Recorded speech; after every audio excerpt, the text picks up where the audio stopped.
to Take Down an Empire by CassietheCat. Read by My Lost and Found. Summary. Midoriya realizes none of the past attempts to stop All for One have helped and thinks outside the box. Apparently, when Midoriya put his mind to something, he was absolutely batshit crazy. Sorahiko could respect that, seeing as he often pretended to be crazy, albeit in a very different way. The respect did nothing to dampen the surprise. And, oh no, was that pride again? God damn it. He felt while looking at the sheer multitude of plans Midoriya had assembled. This fic is about 18,400 words and 5 chapters. This fic is rated teen and up audiences and no archive warnings apply. As always, link to the fic is in the description. And on with the story. Chapter 1. Opening by Gran Torino. Sorahiko wasn't quite sure what to think of Toshinori's choice for a successor. Sure, the boy was a fine choice. He had that drive that was necessary for the next carrier of One for All, and he seemed a very intelligent kid. But there was something that unnerved him about the boy, as though putting him in a suit, chopping off a couple of inches of hair, and dyeing it white would reveal something that Sorahiko and indeed Midoriya himself did not want to face. Really, he couldn't place his finger on it. Something just felt off. Maybe that's why he wasn't surprised when he saw Midoriya's name pop up on his phone unexpectedly. Sorahiko answered the phone gruffly. "What is it?" "Hi, Gran Torino. How are you? We haven't talked in a while." Midoriya's voice chirped brightly over the phone. "What? Who is this?" Sorahiko had a reputation to uphold. Gosh darn it, he would be the funny grandparent to his pseudo-son Toshinori's own pseudo-son. "Gran Torino, I helped you set up caller ID on your phone. I know you're just messing with me." Midoriya sighed. Bah, fooled by that newfangled technology once again. He was very glad Midoriya had come to help set up his technology, though he could have done without the death murder Roombas he'd apparently picked up by accident from another classmate. They'd managed to burn an insignia that said Hatsume onto the floor that was now hidden by a very tasteful rug. As a note, Hatsume and Midoriya both did not approve of the rug, though for different reasons. Hatsume was offended her logo was covered. Midoriya claimed that the bright yellow color clashed with the small sliver of hope he had remaining in life itself. "Ah, well, what do you need?" Sorahiko said to Midoriya. Personally, he was hoping Toshinori was asking for him and just too scared to call. Really, just because he'd gotten Midoriya and Hatsume to drop the death murder Roombas at Toshinori's place, Toshinori, ever the drama queen, moved out and wouldn't tell him the new address. He had it coming, though. Not calling for years, only to turn up throwing a new child at him and asking for help. If Toshinori needed him, he could try out some new ways of appearing senile. He was very interested in attempting the classic, "Help, I've fallen up and can't get up" tactic. Instead, what he heard over the phone was, "So, I had some free time, and I've done some research." From Sorahiko's experience, that was never a good sign. He'd worked with Nezu enough to know that when someone started with those words, they were either going to drop a huge bombshell, ask for some big help, or both. "With All for One's recent prison break, I wanted to ask some questions about that. You've been helping the past two One for All users fight All for One, so I was wondering if I could ask some questions on how they've tried stopping him and see what the results of each tactic might be. I've got a couple of ideas on initial ways we could try weakening his support system and hopefully thereby challenging the order he has built." Sorahiko stopped paying attention as Midoriya trailed on and decided to cut him off. Kid, what do you mean, how do we fight All for One? You've seen it. At Camino. And I'm sure Toshinori told you about his first fight with All for One. He isn't that useless. Well, yeah, that's how you're stopping All for One the man. But what about the movement? All the people he has under his control? And what are his goals? It's kind of hard to know how to fight something if you don't know what you're fighting against. Sorahiko honestly wasn't sure. After the big All for One All Might fight, there hadn't been any push to take down All for One's operations. There was no point dismantling the empire of a dead man. But he thought back to before that, in Toshinori's early years, and even earlier with Nana. He was drawing a blank. I'm not exactly sure, kid. I can't remember ever setting up some way to specifically target All for One's network. And that's not me being senile and forgetful. Up until recently, there's only been a select few people who actually knew about him. You might be better off asking Tsukauchi, because he probably did a bit of detective work. As for motivation, he wants power. It's as simple as that. Midoriya trailed off into another string of muttering at this. Sorahiko caught a couple of phrases like, I guess I could talk to Tsukauchi, but he'd just tell All Might, and besides, I don't want police attention. And, but he already has power. It has to be more than that. He hates Hero Society. Maybe he's trying to force change violently? He wasn't really sure what those were about, but he was getting a bit nervous for the kid. You're not going to do anything crazy, are you?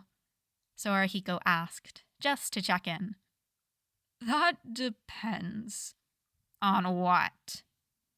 There's a pause and a deep breath that can be heard through the phone line. Before I say anything, I just want to check. You're not like some kind of mandatory reporter person who has to tell someone if I'm going to break the law. This was exactly what Sorahiko was worried about. Still, the kid had some good thoughts on All for One and taking him down that he didn't want wasted. Sorahiko sighed into the phone. I won't report what you tell me. I won't even talk to All Might if you don't want me to. Oh, great! So I'm thinking about becoming a vigilante and taking down All for One. Sorahiko blinked. He blinked again. There were a lot of emotions going through his head right now. Surprise, for one, though not as much as he had hoped. Disapproval, which was mixed in equally with a bit of satisfaction.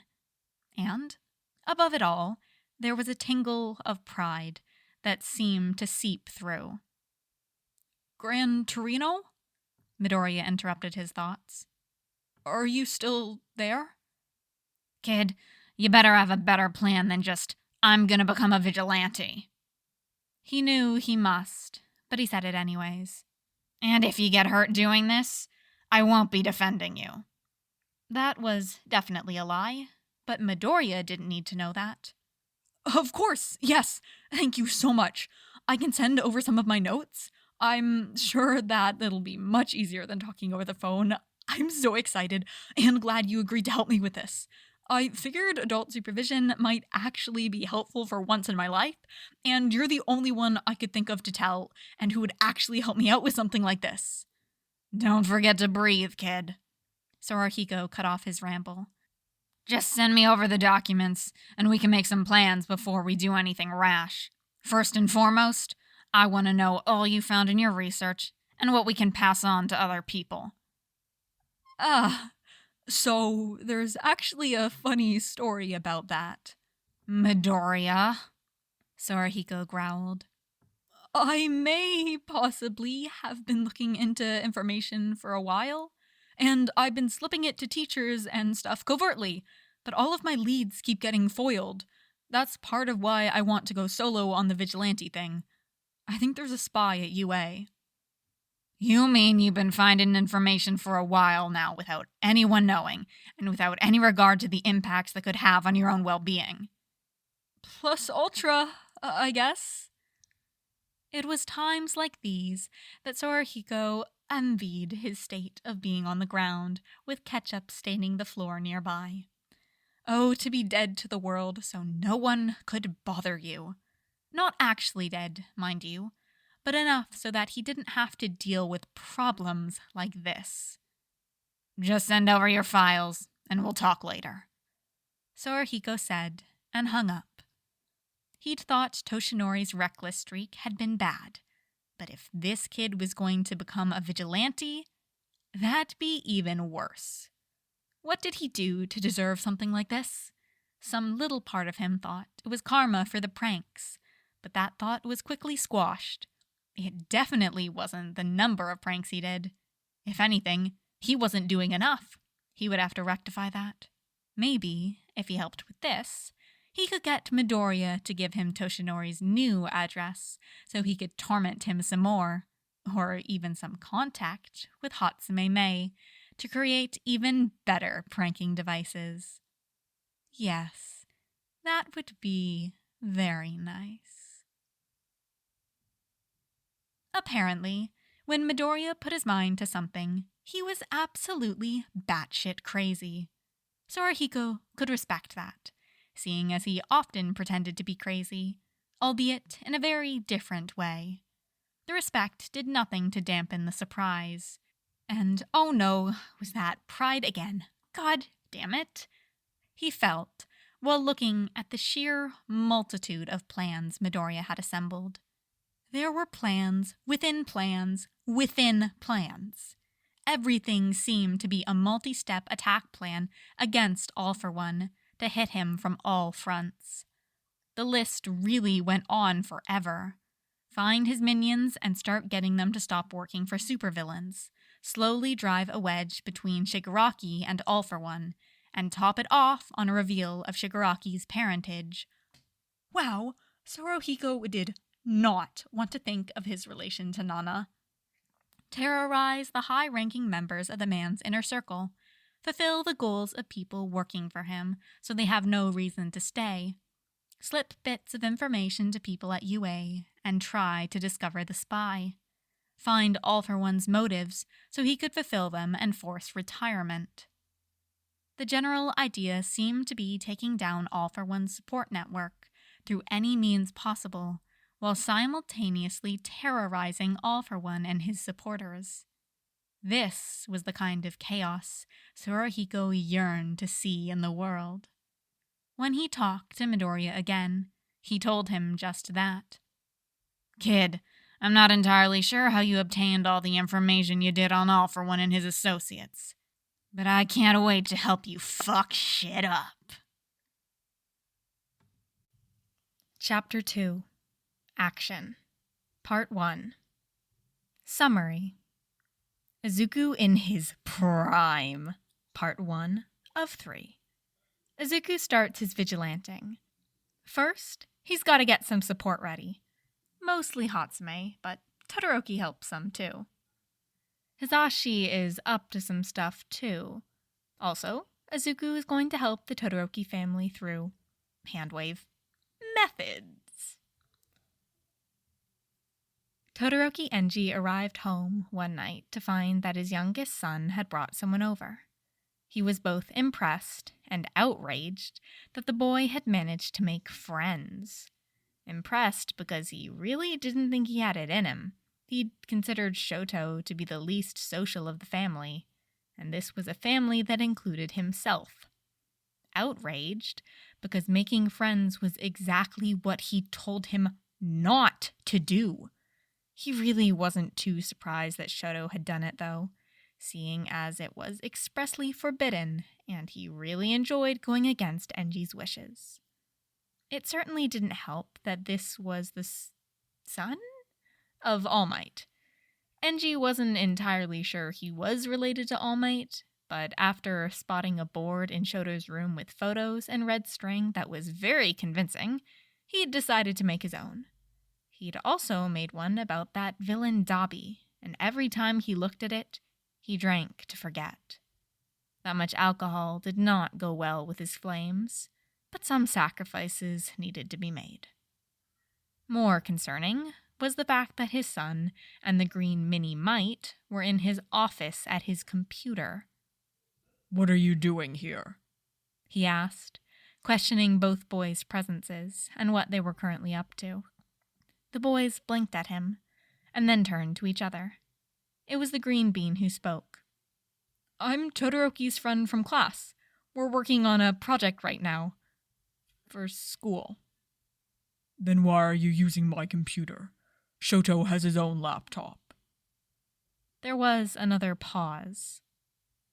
"The program we're running needs a desktop computer. It won't work on our laptops."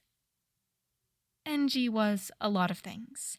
Number 1 hero and number -infinity father, just to name a couple. One thing he was not was computer savvy. Truth be told, he wasn't good at anything technology related. This had actually saved him on one occasion when a villain with a quirk to use computers to control people had used smartphones to control all the heroes she fought. Enji's absolute brick of a flip phone wasn't computer enough for her quirk to work. With his aversion to technology and learning more about his children, instead of asking what the project was, questioning what class they were taking at their school on heroics that required a computer program, or simply even asking how they'd logged on to his computer, he let the moment pass. "Well, I guess that sounds all right. Shoto, after this, we'll have a talk about you bringing people home without asking me first." He saw Shoto and the All Might wannabe, whose name he didn't exactly know, exchange a look that he did not want to think on any further, and left the room. Shoto Todoroki hadn't been entirely convinced it was a good idea to bring Midoriya over to his house, but Midoriya claimed he needed something from Endeavor's computer and promised to give tips on messing with his father.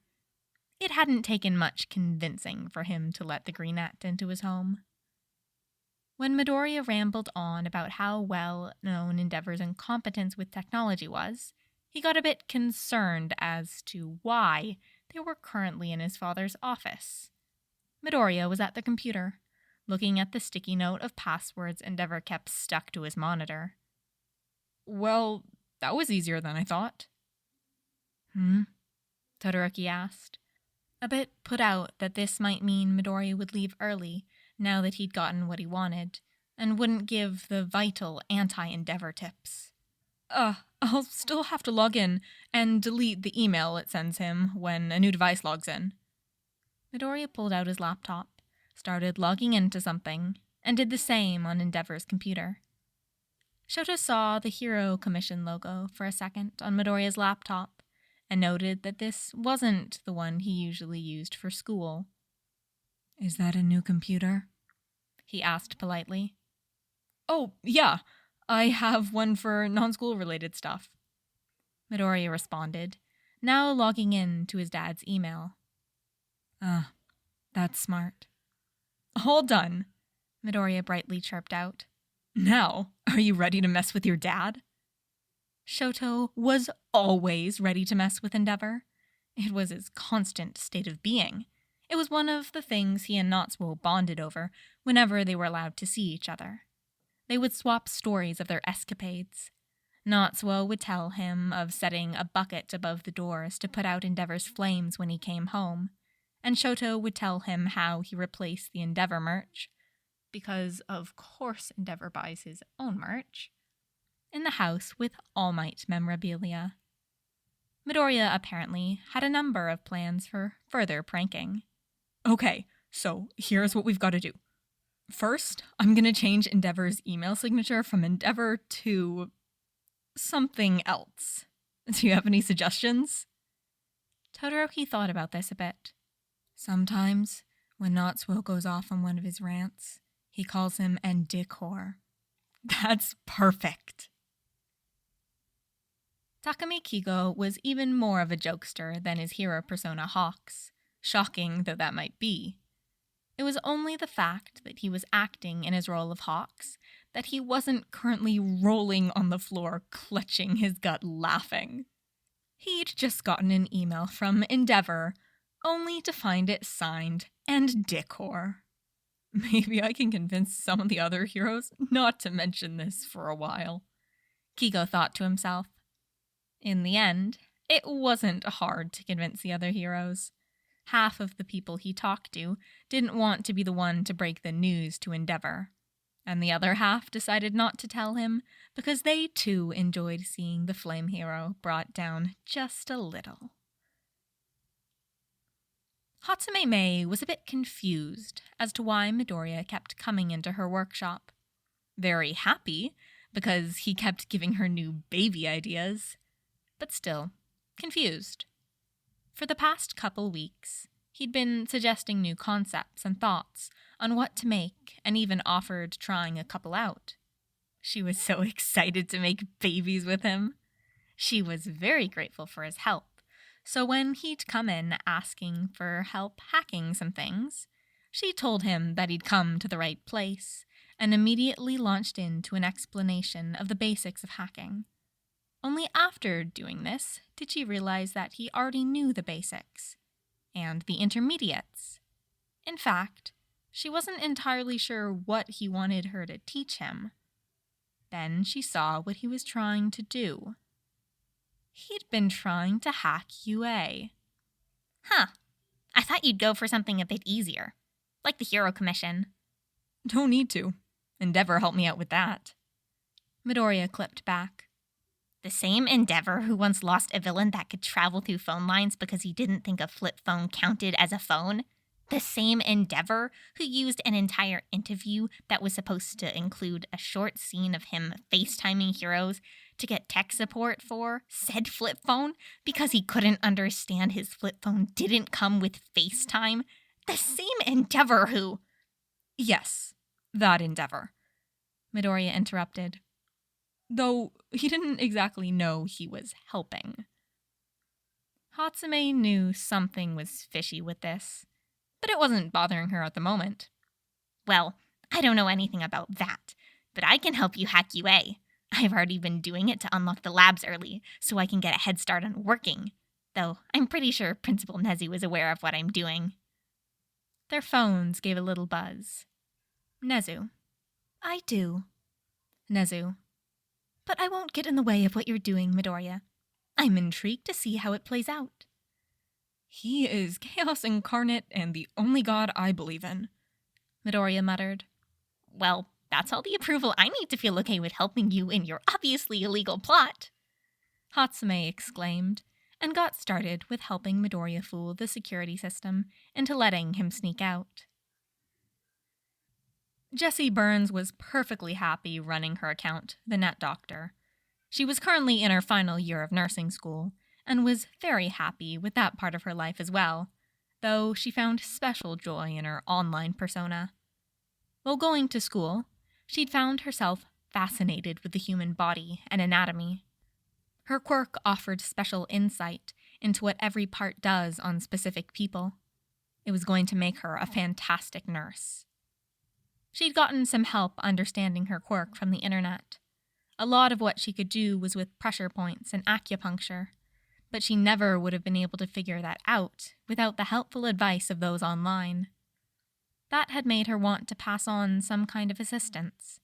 Instead of helping them with quirks, though, she was there so that when people had questions about ultra-specific things with their bodies, as tended to happen on the internet, she was generally able to help them out. Today was different, though.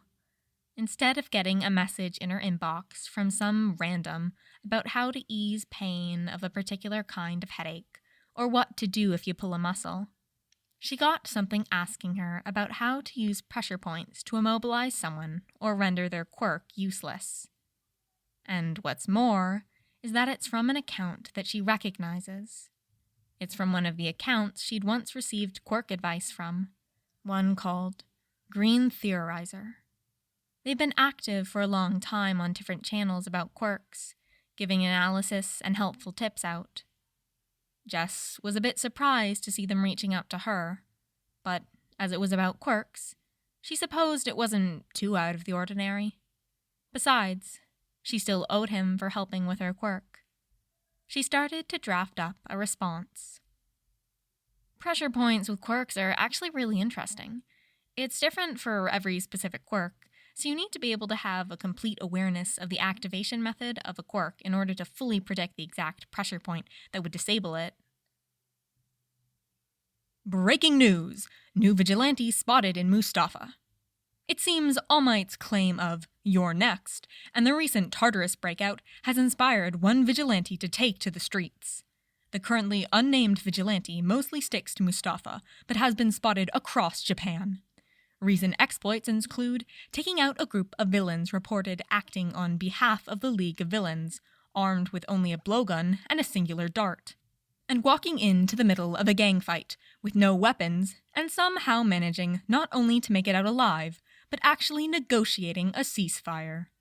The police are uncertain what his quirk is, as there has been no verified use as of yet, but think there may be some kind of nullification or stealth quirk, given to how villains report being unable to use their quirks for a brief period of time, and the ease to which the Vigilante escapes. Eri enjoyed getting to live with Aizawa and Hisashi. The two heroes were much nicer to be with than Shizuki, and Aizawa was trying to help her train her quirk. She still struggled a bit with rewinding things too far, but it wasn't nearly as out of control as it had been in the past. She also liked it because she was living at UA and got to see all of her favorite people, like Deku and Lemillion, whenever she wanted. Right now, she had a special visitor. He told her that himself. Hello, Eri. My name is Midoriya Hisashi, and I'm Deku's father. Eri stared at him as he said this. She couldn't really see the resemblance. Aizawa says when kids are made, they get a little bit of both from their parents. Are you sure you're related? Deku doesn't look anything like a potato. The potato man chuckled at this. I don't normally look like this. That's actually why I wanted to come and see you. I wanted to do something to surprise Izuku. See, I got into a really bad accident a couple of years ago, and I was hoping you could rewind me back to how I was before. I don't know about it. I'm still learning how to use my curse. Eri thinks Deku's dad frowned a bit at this, but it was hard to tell. It's not a curse, and I have complete faith that you can do it. Besides, I'm pretty old, so if you're off by a decade or two, it won't matter too much. Eri hesitated at this. She wasn't sure what to do. Maybe I should ask Aizawa and see. Oh no, I don't think that's necessary. Don't you want to prove you can do this and help bring me to Deku the same way he was able to bring you into Aizawa's care? She would do anything to help Deku. He was her hero. All right, give me your hands. She reached out, and she used her quirk on him. Though Inko was a very protective mother, she was sometimes grateful that her son was currently living in the UA dorms. It hurt that she would get the occasional motherly urges to protect her son and not be able to act on them. But other times, like now, when she was getting the distinct motherly instinct that her son was trying to unknowingly commit patricide, she enjoyed not having to be the one responsible for him. Really, she wouldn't blame him if he did. She understood the whole supervillain thing. Really, she did. Even if her husband didn't know that she was aware. But that didn't mean he had to leave for the entirety of his son's childhood. As it was, she was enjoying a nice, quiet evening. It was something she'd gotten used to now that Izuku was away. She'd cook herself a nice meal, find something on the television, and then go to bed early, confident in the knowledge that UA would protect her child. Or that she'd get revenge on them if they didn't. She was about to start preparing her meal when she heard a knock at the door. She and Mitsuki Bakugo had girls' night every other Thursday, so this wasn't her. She didn't know what other visitors she could be receiving. Another knock sounded on the door. I'm coming, she called out, wiping off her hands on a towel and going to get the door. She opened the door and promptly closed it. Inko, she heard a voice on the other side say quietly. She opened the door again, this time putting on a cheerful smile. Hello, Hisashi. It's been a while. Hi, Inko. I brought flowers. He seemed hopeful that she opened the door, but still very hesitant. He was afraid of her, she realized. Good. He should be. You're going to need more than that. I'm sorry that I have been a bit absent, but I'm willing to do whatever it takes to make up for that. Absent? Is that what being the immortal supervillain who is funding the League of Villains who tried to kill our son on multiple occasions is called these days? She asked, mildly. He had the nerve to be stunned into silence. She wanted a reaction out of that, but suppose the look of shock and horror on his face is enough for now. Well, I didn't realize Izuku was in 1A until after Kamino. Hisashi seemed ashamed of himself at this. She sighed, decided she needed to pick her battles. This was still the man she was in love with. All right, come inside. You're telling me everything this time around. I won't have another marriage built on lies. You're inviting me in? Hisashi started to tear up at this.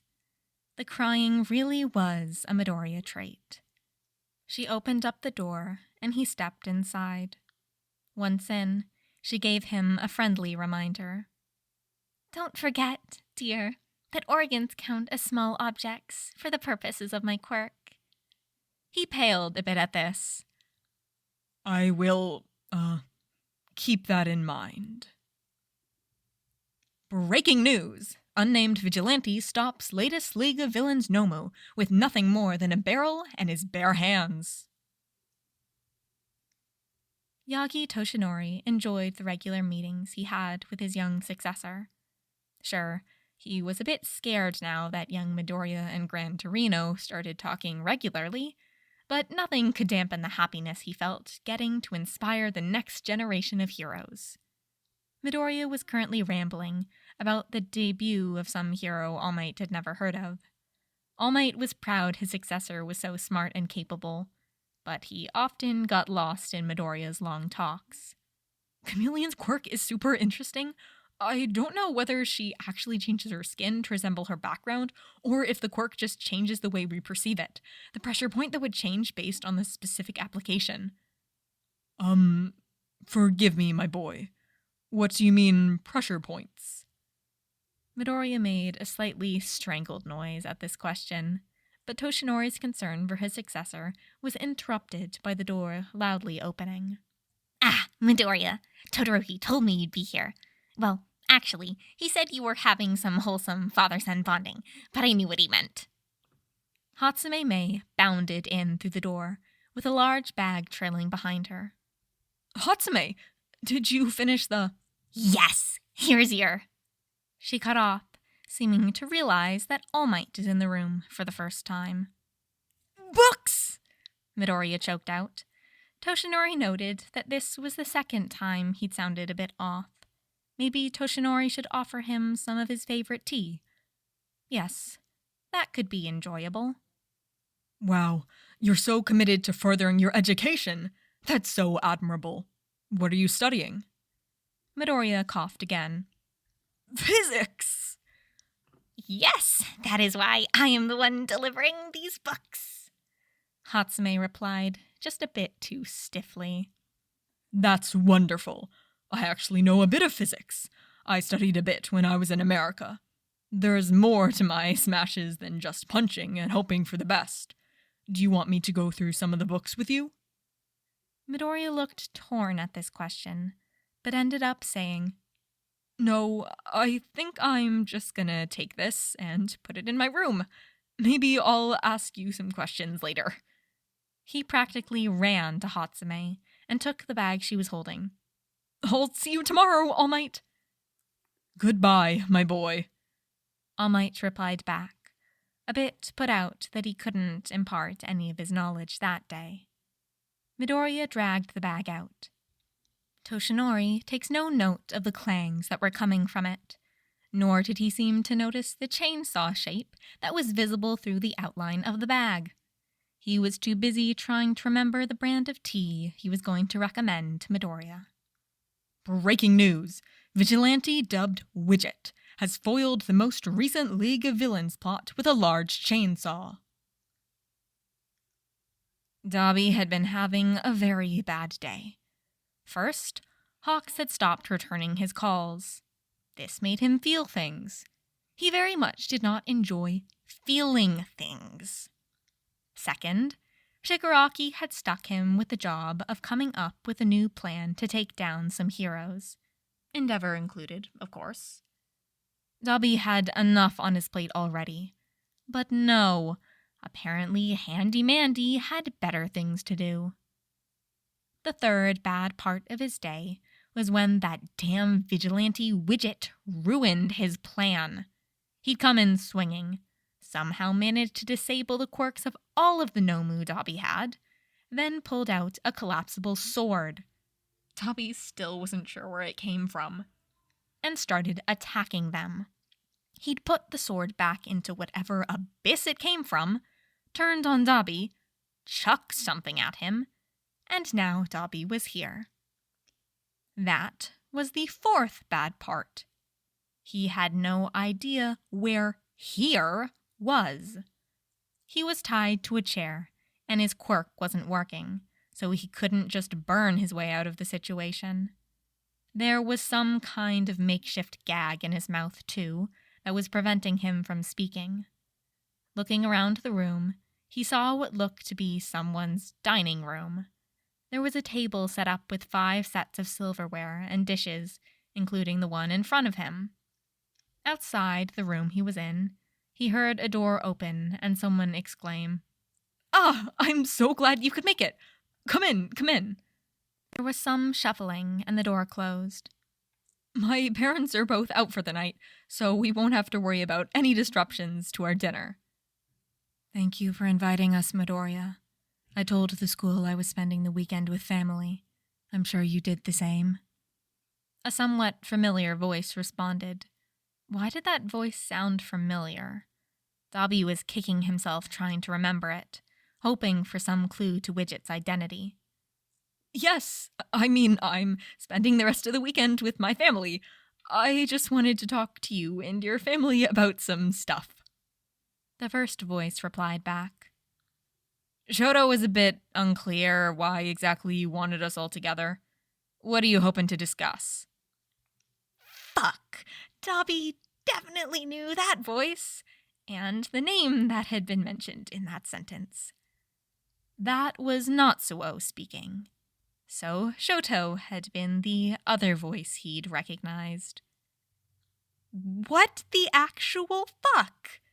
Was Dabi just forcibly kidnapped into a family dinner? How did he go from fighting a vigilante to tied to a chair waiting for his captor to introduce him to his family? Did this mean that Shoto was friends with Widget? It was definitely one of those UA brats then. Dabi's money was on the pink girl. Her hand-to-hand combat was good, and she had enough quirk backlash to need to train quirkless. Dabi's mind somehow forgot to realize that the first voice he'd heard had been male. Whether he thought there was a second party, or voice modifiers involved, or it was just a case of crazy conspiracy theories running in the family, the world may never know. Dabi's "what the fuck is going on?" crisis had gone on for long enough that he realized he may have missed key parts of the conversation. They'd moved to another room now without him noticing, It was still adjacent to the dining room, though, so he could hear everything. The voice he assumed to be Widget said, I want you to know that Todoroki told me about what your father has done to you, and I want to help. There was a bit of stunned silence at that. Natsuo broke it, asking, Shoto, is that true? Man, I'm so proud of you. Yes, Shoto started, a bit confused. I didn't think you had it in you to disavow father. What with your being his perfect child and all that. Natsuo continued. He's no more a father to me than he was to you, even if he was more involved in my life. Shoto stated, Midoriya, what do you mean you want to help? Aha! So it was the green bean. Dabi's initial guess was wrong, but this one checked out too. Well, that depends on what you guys want exactly. It's up to you what kind of retribution you're looking for. Do you just want to never be forced to rely on him again? Do you want to destroy his hero career? Do you want to change all of Hero Society for allowing this to happen? Do you want him completely gone? There are so many options.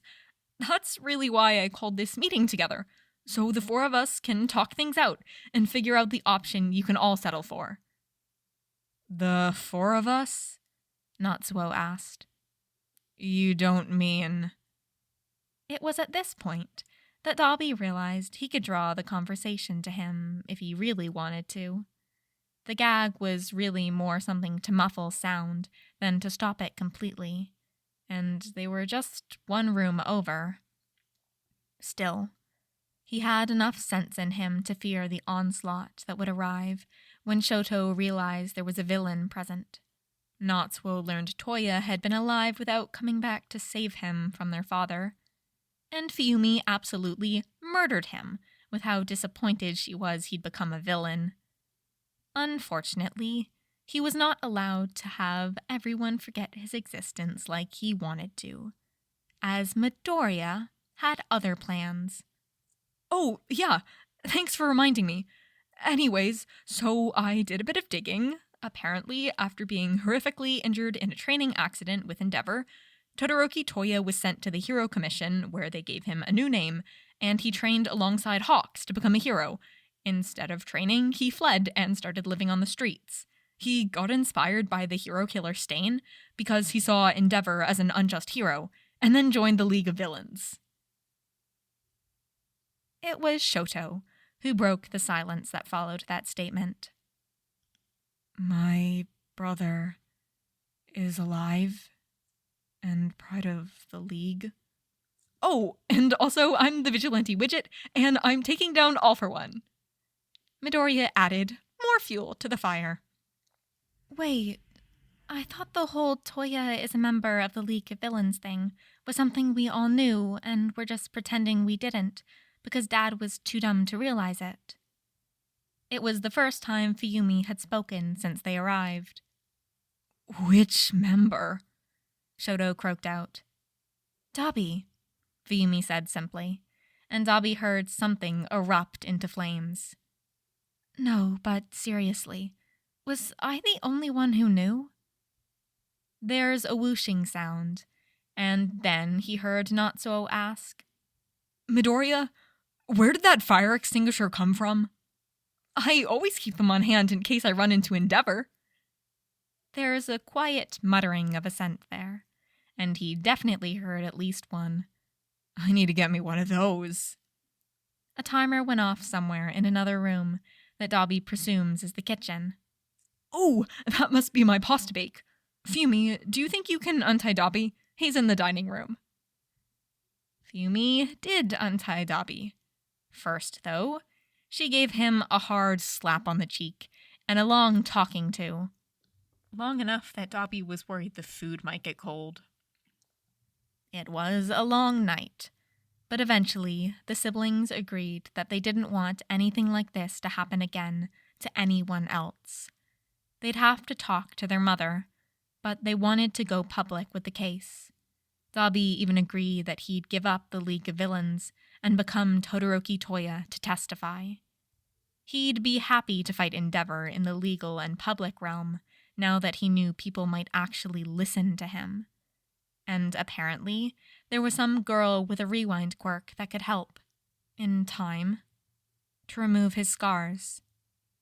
The League had become his second family, but he had one right here that needed him as Toya. And it wasn't all bad.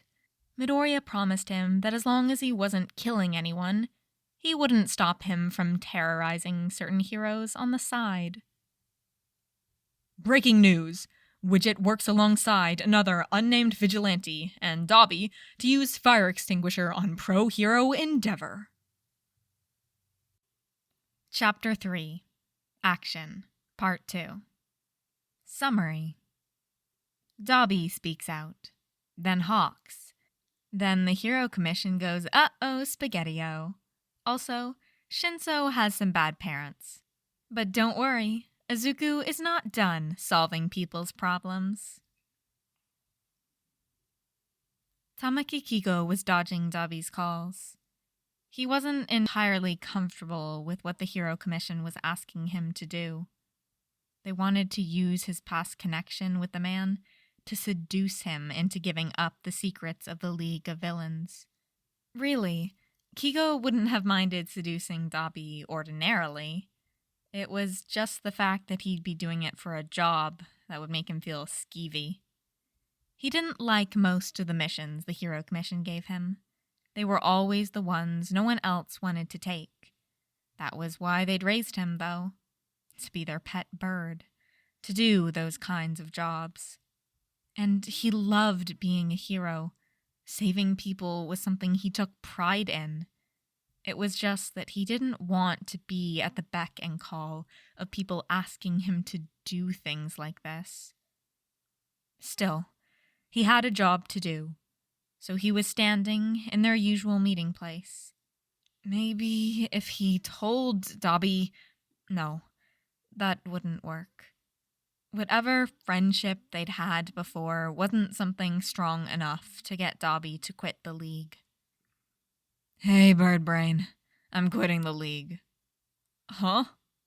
Was all Kigo could say to that. You got anything but feathers in your head? Do you want me to spill it out for you? I'm quitting the League. Dabi enunciated his words this time as he repeated his statement. Wait, what? Why? Huh? Kigo is reduced to monosyllabic questions. He's gonna get his retribution a legal way. You should consider it sometime. There was another voice speaking to them in the darkness. Who else is here? What's going on? Kigo was very confused. A figure stepped into the light, joining Dabi and himself. Nice to meet you. The name's Widget. Dabi and I had a little talk, and we decided it was in his best interest to leave the League of Villains and find a new way to get revenge. I'll be helping. Aren't you the vigilante who hates the League? There was a dark chuckle from Widget. That's true. Another thing that's true is I do my research on my opponents before I go to fight them. Kigo wasn't quite sure he liked the sound of that. He turned to Dabi. So that's it. You're just leaving the League?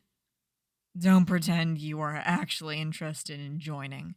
I know the Hero Commission just put you up to it. Kigo wasn't sure how to feel about this. He was sad that he wouldn't have an excuse to see Dabi anymore, but happy that Dabi was getting out of the game. Sad that now he had to go back to the commission empty-handed and take whatever punishment they had for him. Instead, he flashed Hawks a smile and laughed. Well, at least now they won't be forcing me to confess my feelings to you for the job. Your feelings for me? Dabi looked a bit confused. Before you two start your lovey-dovey, mushy-gushy talk, I just wanted to say a few things. First, I said I researched my enemies. You're Tamaki Kigo, hero name Hawks, number 2 hero. After saving people caught in a villain attack at a young age, you were sold to the commission so they could have a hero completely theirs to command. You should consider contacting me if you want to do something about their hold on you. Dabi will know how to get in touch. And Dabi, don't forget to hand him the bag of info. With that, Widget melted back into the shadows. Fuck, he's kind of terrifying. I'm gonna be taking him up on that offer, aren't I? Hawks remarked. You are. But first, I want to talk more about those feelings the brat mentioned. Breaking news! Widget takes down notable League of Villains member with flaming office supply projectiles. Toga Himiko probably wasn't expecting to be taken down by a mini crossbow of office supplies, including paper clips, pushpins, and a flaming wad of paper. Witnesses claim to have seen a dark figure shoot these projectiles from the tops of buildings onto an unsuspecting person who was none other than Toga in disguise. The dark figure then jumped down after the office supplies did their damage, and it was at this point that he was identified as the Vigilante Widget. The Vigilante and Shapeshifter started fighting, though it ended rather quickly with Toga's capture. Shoto Todoroki was a bit scared of Midoriya. The only reason it wasn't a lot scared was because he was only capable of having so many feelings at a time. At least half of his thoughts were entirely consumed by a hatred of his father, so there wasn't much room for anything else. Also, because he knew Midoriya was a good enough person and friend that he wouldn't be coming after Shoto anytime soon. Still, a little bit scared was more scared than the shrub really had any right to make him feel. So, I know you said you're aiming for an attack on many fronts against the League. How many plans do you have right now? Todoroki asked, genuinely curious. Well, I've been in the process of ferreting out the UA traitor. I did in-depth profiles on every student, teacher, and faculty member at UA. Then narrowed it down by people with known villain associates, or ways the League could contact them. Then I've been going through the shorthand list and giving each person information and seeing if the League makes use of it in their operations. Obviously, I do multiple trials to be sure there aren't any coincidences. I've narrowed down the list considerably and should be close to finding them soon. Midoriya replied. Wow, that's a lot of... Additionally, I've been trying to discover All for One's motives so I can negotiate some kind of retirement for him. So far, all I've got is that he wants to change society or something. So I've been working to try and make the improvements I want to see and hope maybe they match up with what All for One is looking for. So far in that realm, I've got your Endeavor case, which should provide some more stringent hero regulations.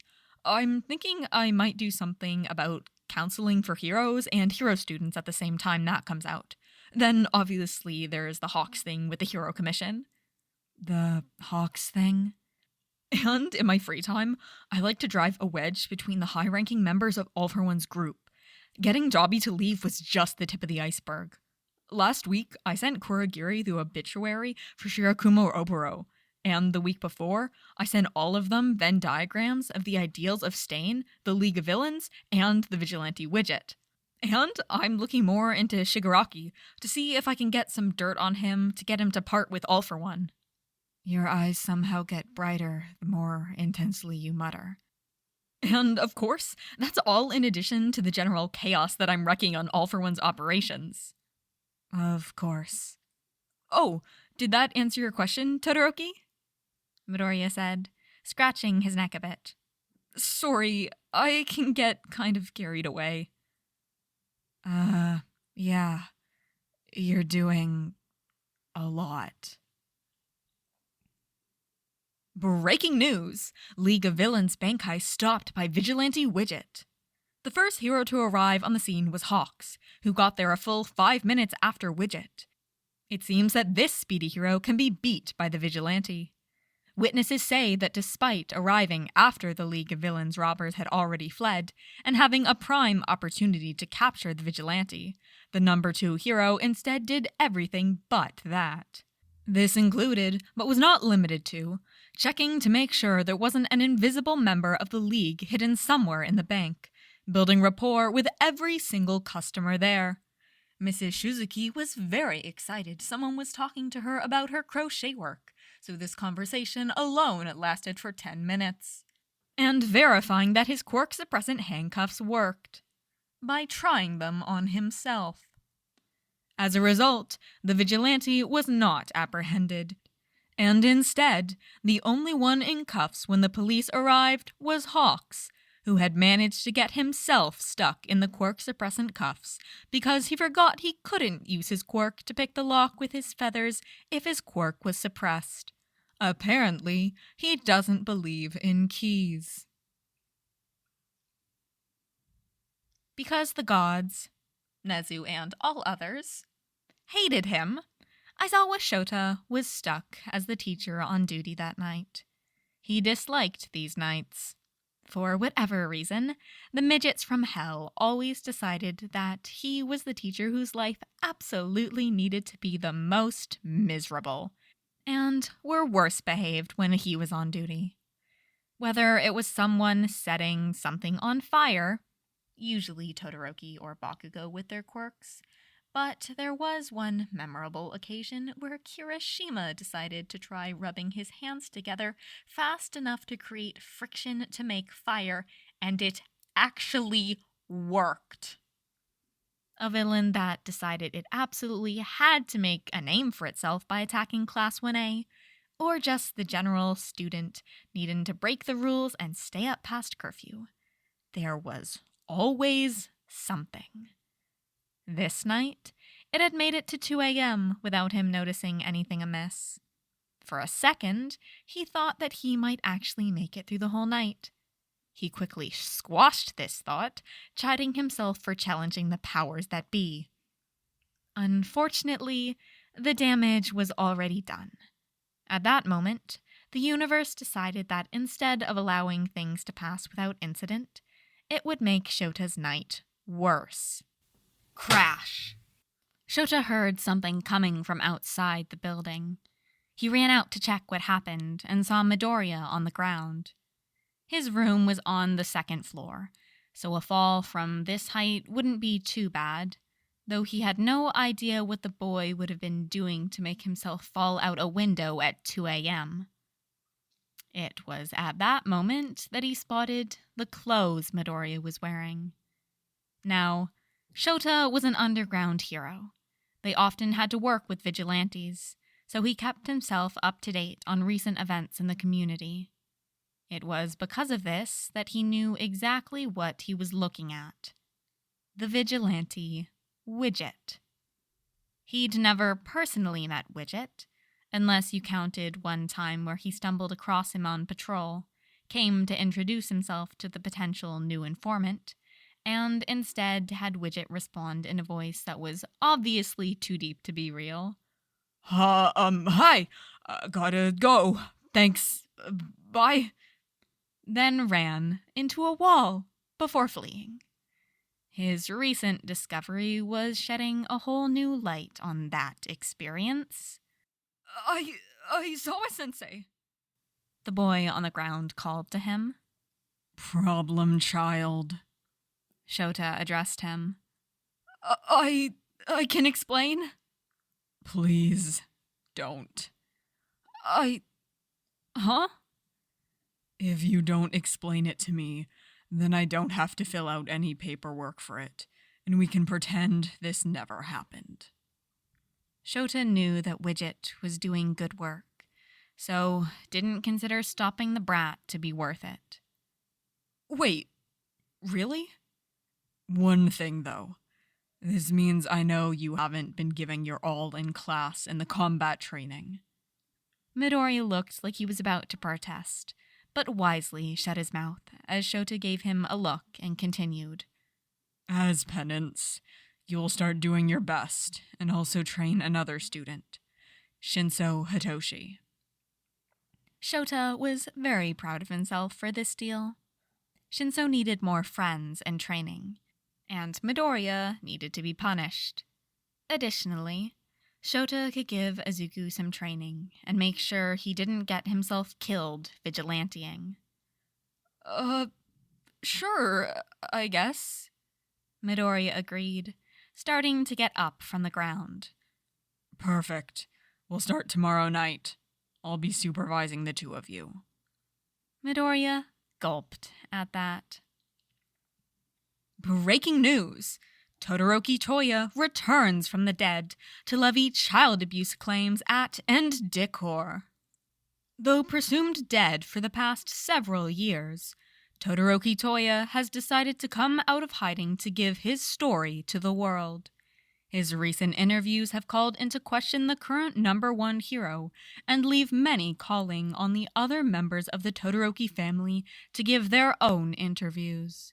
Endeavor has long denied any claims of abuse or neglect towards his children, but the chilling interview with the eldest Todoroki son attacks his denial. He claims not only was he abused to the point of death, but his youngest brother would be in a similar danger if not for the fact that he currently resides at UA High School. He calls on Japan to take a better look at who their heroes are and to please help him save his brother. When asked for comment, Endeavor's agency defended the hero by citing the stellar record he has as a hero. They also provided a number of email communications Endeavor had with other heroes to prove he can work with others and is not as terrible at interpersonal communications as everyone believes.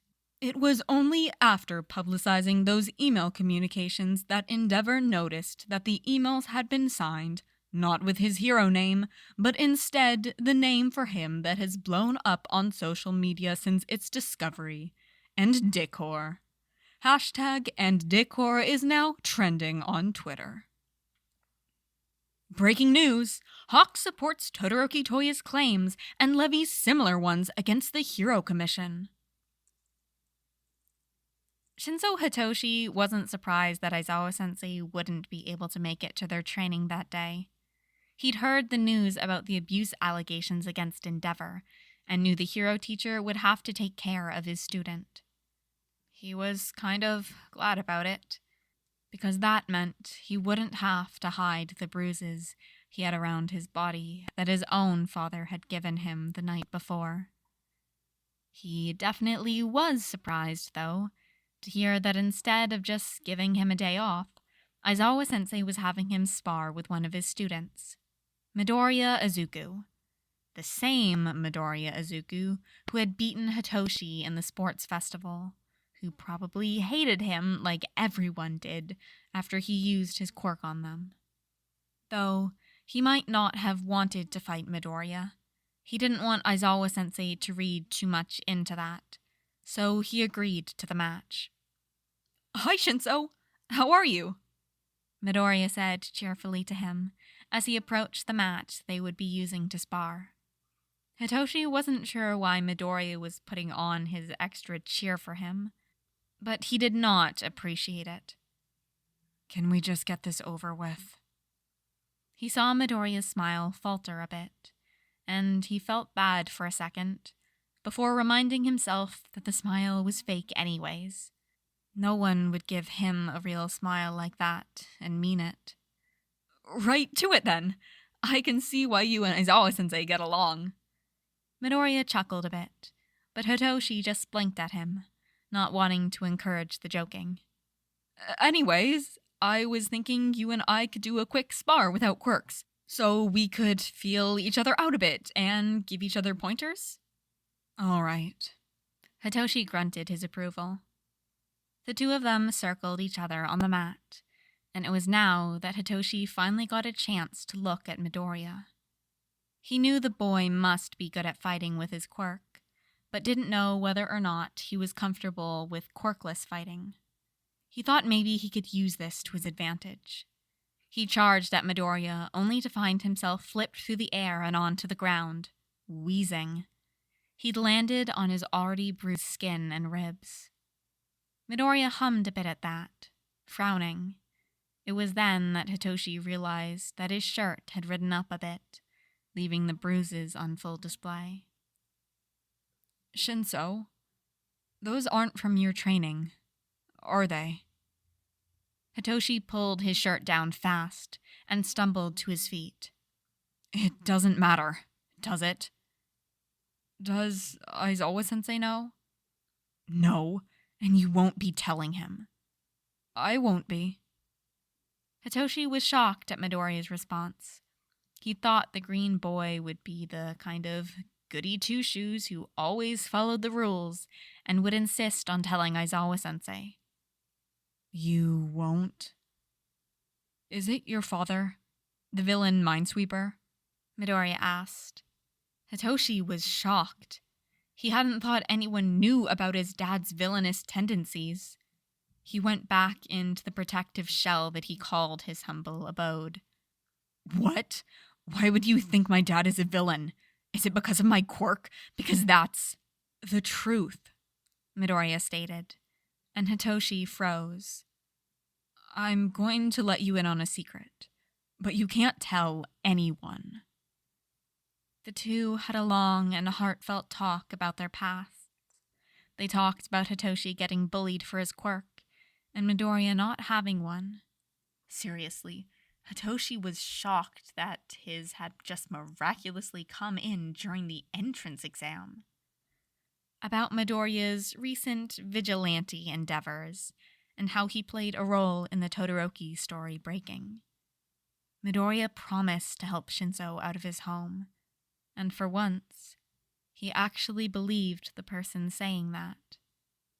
It was only later, after everything was settled and Hitoshi was adopted by the Aizawa Yamada clan, that Hitoshi found out Midoriya had been testing him. He'd told Hitoshi his identity as Widget to see if it would get leaked back to the League of Villains. It wasn't, and Hitoshi wasn't the traitor, but he was glad to see that Midoriya was able to get him out of Mindbreak's hold. He was grateful the person discovering his relation to Mindbreak, who occasionally worked with All for One, was someone who took the time to actually check whether he was a villain before declaring it, rather than what he suspected much of UA would have done. Breaking news! Notorious villain Mindbreak caught by Widget and placed gift wrapped outside Endeavor's agency with a note reading, "A child abuser for a child abuser." Breaking news! Vigilante Widget is now using live piranhas as weapons. We aren't sure where he's storing them, but they do seem to be effective in destroying Nomu. Bakugo Katsuki had noticed something off about Deku. He'd been seeming somehow both more tired and more energetic at the same time. It was off-putting and distracting. Maybe his shitty attitude was in part because of the vigilante life Bakugo knew he was leading on the side. Like it was fucking hard to figure out. The moron was literally just slipping out of the fucking window at night, sometimes during the day. Once, he got a phone call during class and went to the bathroom for an inordinate period of time, then came back with a cat he claimed he'd had the whole time. Oi, shitty nerd. We need to talk, Katsuki yelled out to Deku, seeing him in the common room. Can't. I'm busy. The nerd clipped back at him. What the fuck was he working on that was so important? What the fuck are you working on that's so important? Katsuki voiced his thoughts exactly. Learning physics. I accidentally promised All Might that... Well, this is more fucking important than physics, Katsuki complained. He could feel his temper rising as the nerd just continued to read his book. Unbeknownst to Katsuki, at that exact moment, Principal Nezu was leading a tour around the high school. With the trouble of Todoroki, Toya, and Hawks, the Hero Commission had the mentality of, if I'm going down, I'm taking everyone with me, and was currently scouring UA for reasons they could divert attention away from them towards literally anyone but themselves. Unfortunately, at the moment the Hero Commission was entering the 1A common room was also the exact moment that Katsuki snapped on Midoriya. Whether Nezu knowingly chose to enter the room at that exact time is still a matter up to debate, which staunch supporters of the cult Nezu is our god, claiming he almost certainly set up the entire event. Katsuki stole Midoriya's physics book and started aggressively blasting it while shouting, "Die!" Midoriya's response of pulling out another physics book and continuing to study then only enraged the explosive child further, causing him to aim a blast at the couch Midoriya was sitting on, then causing Midoriya to promptly jump out of the way of the explosion. Despite his hero training and possibly because of his recent quirkless vigilante training, Midoriya misjudged the amount of boost he'd put into his quirk, and instead jumped through the ceiling and got half his body stuck in the room above. This all gave the impression that Katsuki had blown up the couch with enough murderous intent to launch Midoriya skyward, as now it was only Midoriya's legs kicking that remained in the room. There was no one capable of explaining what had actually happened. All of this happened within a matter of seconds. Very poorly timed seconds. While it happened, the woman from the commission just started furiously scribbling in her notebook. Maybe if someone had been able to hear Midoriya, they would have been able to hear him mutter something about this whole exposing the mental health problems of hero thing being a lot less work than what his actual plan was. Breaking news! After investigating UA High School and other hero schools, the Commission is now mandating that all new heroes be given psychological evaluations to deem them fit for their life as public servants. Breaking news! In response to recent revelations about Todoroki Toya, Hawks, and Bakugo Katsuki, the Hero Commission will now be making changes to its hero regulations. As many of you are aware, there has been a lot in the news recently around the training of heroes. Todoroki Toya has claimed that Endeavor abused him and his siblings with the excuse of making them better heroes. Hawks alleged that the Hero Commission bought him as a child and trained him to become a hero. While he does not claim they committed the same physical abuse that the claims against Endeavor allege, he states that he thinks the psychological damage is just as bad. Both call for change within the Hero Commission, a notoriously difficult organization to change. There has been no significant change to the Hero Commission policy in decades. Initially, it appeared that the Hero Commission was just going to stick to their claims that the issue laid within hero schools. This they'd claimed after investigating UA High School and finding the psychological state of one of their top first years, Bakugo Katsuki, to be appallingly violent. They then made it a requirement that schools evaluate their students and provide psychological help should they need it. Due to public backlash at the weakness of their response, they have since explained this evaluation to be a requirement that all heroes take every other year. They will also be dismantling the program that Hawks went through as a child, and making a commitment to be more transparent in their actions, so there is no fear for certain heroes receiving more preferential treatment, as Todoroki claimed Endeavor got. Chapter 4. Action. Part 3. Summary. There's a bit more actiony stuff. Importantly, though, Izuku has a realization. Breaking news! Endeavor has been arrested on charges of spousal abuse, child abuse, and child neglect after other children corroborate Todoroki Toya's stories. Breaking news! Group of villains reportedly working with League turn themselves in rather than face Widget again after seeing the Vigilante wield superpowered whisk as weapon.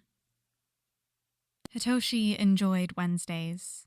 On Wednesday nights, he joined Todoroki and Midoriya for their weekly Bad Dad Squad meetings. Usually, they held them in the laundry room of the dorms, but there had been a recent incident where Hatsume Mei had left some explosives near the dorms. Probably for Midoriya and his vigilante escapades, but no one needed to know that. And Bakugo's temper acted up, resulting in complete obliteration of the entire dorms. Cementos cried and tried to resign upon hearing this. No one is entirely sure what Principal Nezu said to him, but after a 3-hour-long meeting, Cementos withdrew his resignation and got back to work. Because of that, they were back at home for the week while rebuilding happened, and they decided to turn the Bad Dad Squad meeting into a sleepover. Hitoshi and Todoroki had met up and arrived at Midoriya's house together. Despite the late hour, Hitoshi was consuming his second cup, that hour, of the caffeinated sludge he told people was coffee. He wasn't entirely sure that it was coffee, but that's what Aizawa called it, and he didn't want to question what it was. Midoriya's mother opened the door to greet them. Ah, welcome to our home. It's nice to see Izuku bringing his friends around. She welcomed them in. Midoriya is in the family room with his father right now. Midoriya was indeed with his father, and looked like he wanted to be literally anywhere else. Neither seemed to notice the two boys entering the room, with Midoriya tuning out everything around him, and his father focusing on trying, and failing, at making conversation. Did you see the most recent hero debut? Hisashi Midoriya attempted. Probably. His son was really not giving him anything to work with. Midoriya. Hitoshi put them out of their misery by trying to grab the younger Midoriya's attention. The father-son duo turned to see them. Hitoshi! Todoroki! Midoriya exclaimed brightly, obviously thankful to be leaving his father behind. Ah, you must be two of Midoriya's friends.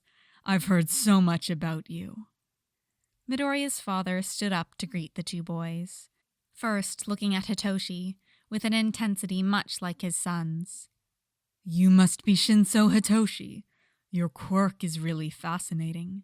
Midoriya has said a lot about how much he admires it. It's really very versatile. There are so many applications for it. I know, right? He's limiting himself just thinking of underground heroics. His quirk would be perfect for a rescue hero, with keeping control in an emergency, stopping people from panicking, and...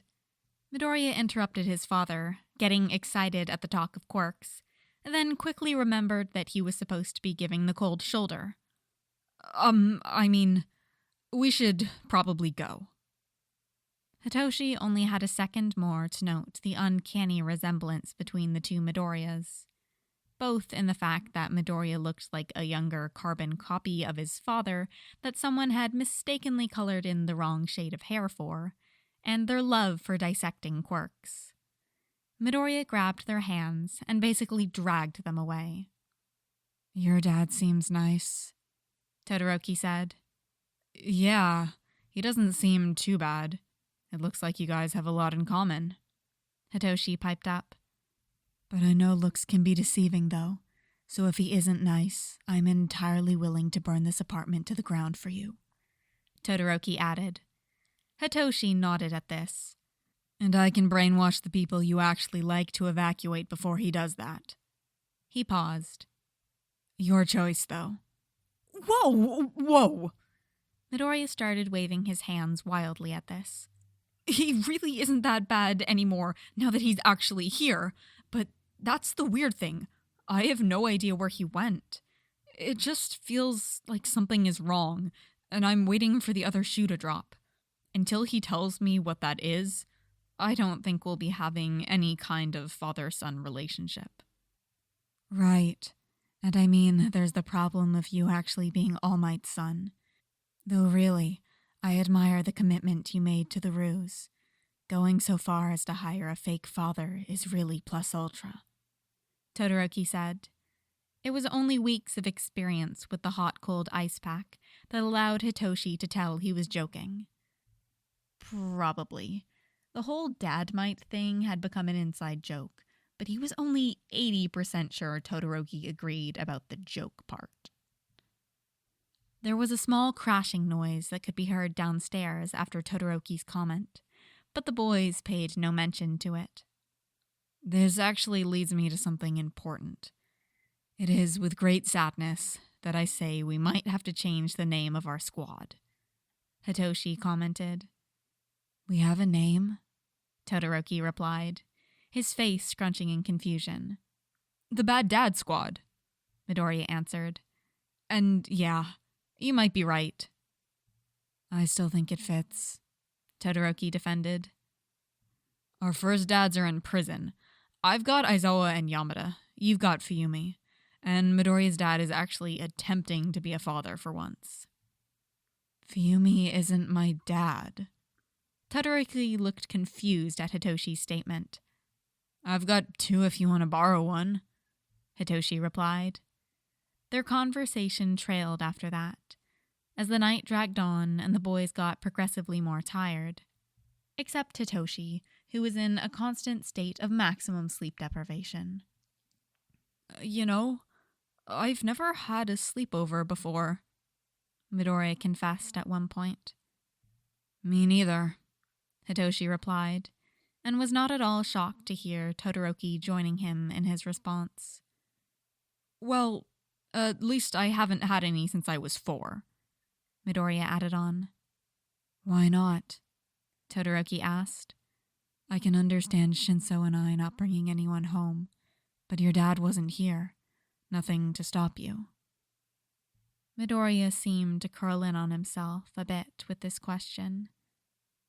No one wanted to come over after I was diagnosed quirkless.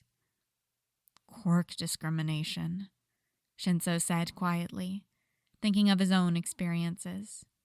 He'd known about the boys' quirklessness, and it had come up with some of their previous Bad Dad Squad meetings, so Shoto was aware as well. Apparently, his father had started being around less when he was diagnosed as well, but he hadn't thought about the implications that had. Kids were pretty bad to me in school, but I'm sure it was even worse for someone who was quirkless.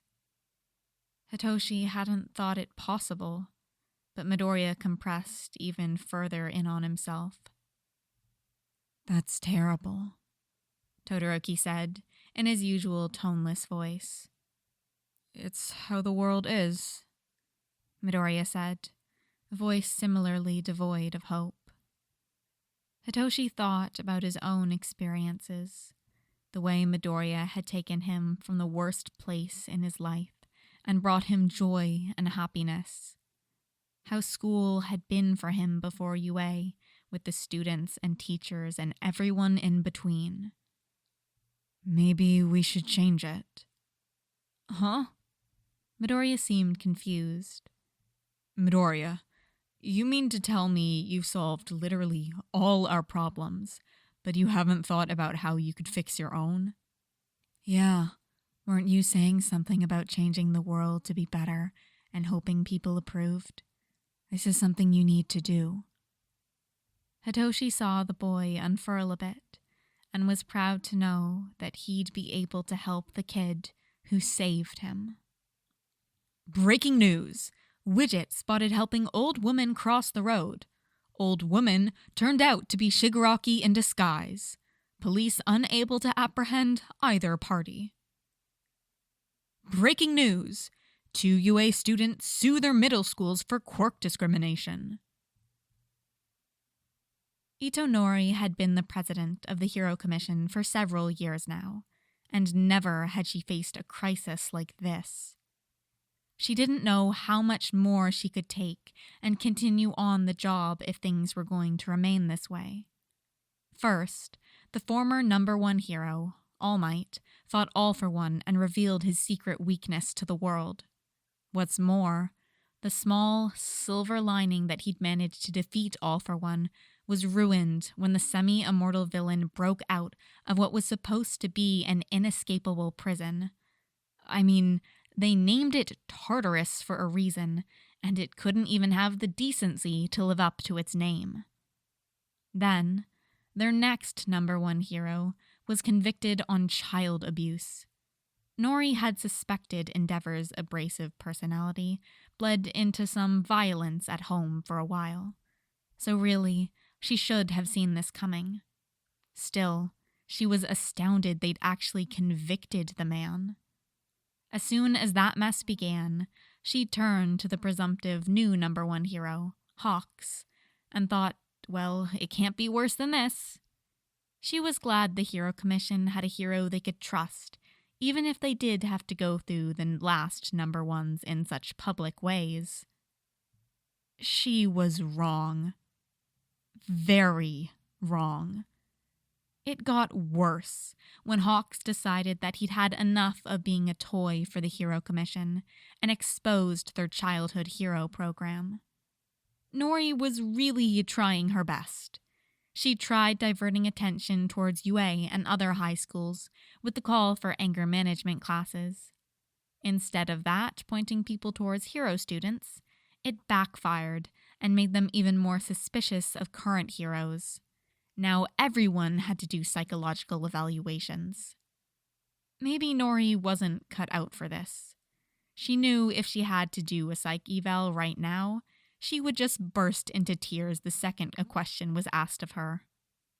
As it was, she heard a knock on her door, saw the door swing open, and burst into tears. "I can't take it anymore," she sobbed to the assistant of hers that had just walked through the door. The assistant said.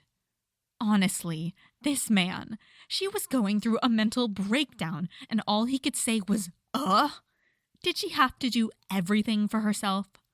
She wiped off her tears and made a note to clear her next meeting so she had time for a good cry session. What is it? There's been something making some headlines, and I think we could use it to get some good press. I'm listening. Breaking news! Hero Commission speaks out on quirk discrimination. In an interview with Hero Commission President Ito Nori, the Commission has made its stance on quirk discrimination very clear. I was inspired by the recent story of UA students who had faced quirk discrimination in their previous schools. Nori started the interview. That was supposed to be about recent psychological evaluations. Those students have faced so much adversity that they never should have, and it is truly us as a society that is responsible.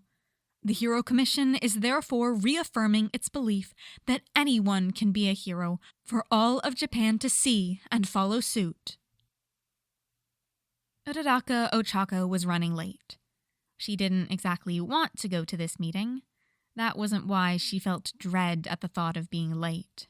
No. She really did not want to go to this meeting, and she felt that dread because she was terrified there might be consequences. When she arrived at the rundown building she'd been texted the address of, she took account of her surroundings and entered. I have the stuff you asked for, she called out, slinging down her bag with force and making sure to put as much malice into her voice as she knew was safe. And what information would that be? Ochako recognized the voice as Shigaraki's, but didn't see where it was coming from. She shook off how odd she found this, thinking back to the one time Shigaraki had come to one of these meetings with Twice in drag with a whole face of makeup over his mask. Nothing surprised her after that. In your text, you asked for Deku's notebooks, Ochako said, looking around the room, trying to find the voice so she could effectively glare at its source. There was silence following her statement. She felt a bit scared at that. Look, I'm sorry I was a bit late. I got what you asked for. Just please don't release the information you know. After she said this, she saw a figure step out of the darkness. Shit, this wasn't Shigaraki. She thought she recognized the man as some vigilante. He pressed a button on his neck, and his voice changed from Shigaraki's to his normal tone. Uraraka, what do they have on you? Deku? He sighed and tore off his mask. This was it. She'd been caught. She should feel terrified, but she's never felt more relieved in her life. She started crying. My parents' company took on a huge project that ended up getting terrorized by villains, so it couldn't finish on time.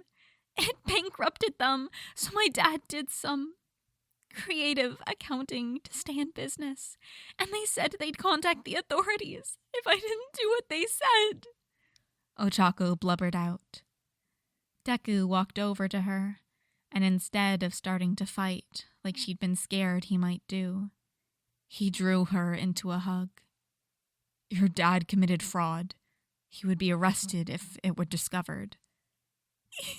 Yeah, I'll do anything to give my family the life they deserve.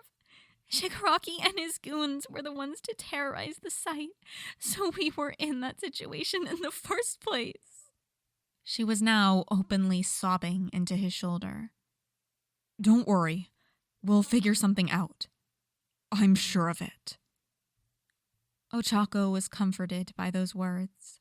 She was so glad to have someone else she can talk to about all she's been going through.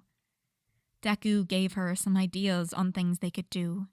He claimed if she found out how much money her dad fudged, he would get it for her so they could fix the problem. When asked how he would get the money, he said he'd get it from breaking up some drug dealers or just stealing from the League. It'd be for the greater good, he claimed. Besides, the League basically stole this money from your family anyways. She agreed wholeheartedly with this sentiment, but wasn't sure if he would. It was only after this that she realized something. Hang on, Deku. Does this mean you're a vigilante? Breaking news! Police issue reminder that fallen money collected from when Widget stole from the League of Villains and parkoured across rooftops while carrying a bag of cash stolen over his shoulder like Santa Claus should be returned to authorities. Breaking news! After public outcry, Japanese government adds quirk discrimination as a protected class for discrimination. Nakamura Hoteki wasn't a major villain out there in the world. In fact, he was only in this business because he'd gotten fired from his last job, and people were slow to hire candidates with less desirable mutant quirks. His quirk made him look like a disfigured toadstool, and people tended to find it off-putting. Presently, he was just the hired muscle protecting something for the League of Villains. He wasn't even sure what that something was. Apparently, it was need to know, and he wasn't someone who needed to know. He was a little peeved about this. First, he got fired from a job that didn't value him, and now he was stuck with a new job that still didn't value him. The other man he was on guard with had been considered in the know, and he had an emitter, not mutant quirk. Coincidence? I think not. He'd been told what they were guarding, but apparently Hoteki wasn't good enough. His heart wasn't even in the whole smashing heads together thing the League wanted him to do. No, his heart was in pastries. It had been his dream for years to open a pastry shop. He'd been saving up money to do it, but it never seemed to work out. He was doing some small catering orders part-time, and just used the money from these League jobs to make ends meet. Maybe it was the lack of heart he had in his job that prevented him from noticing the vigilante sneaking up on him and his partner. Though, on the other hand, it was that lack of heart that ended up saving him, so he wasn't too mad to not give his all on this one. With surprise on his side, the vigilante Widget launched a sneak attack. Within a matter of seconds, Hotaki's partner was on the ground. Instead of immediately attacking him, Widget stopped for a moment. You know, I always make sure to research my opponents before taking them down. Familiarize myself with their quirks and all that. Hotaki didn't really know what to say at this, and very eloquently uttered, Huh? I looked into the two of you, and your partner here is bad to the bone. Seems to enjoy the worst kind of villain work. But you, on the other hand, only ever do it part-time. Yeah. I'm saving up money. I couldn't find anywhere else to hire me. Why don't the two of us have a talk about that? And when we're done, we can talk about what will happen to the stuff you're guarding. They talk for a long time, and Hotoki found it surprisingly easy to talk to the vigilante.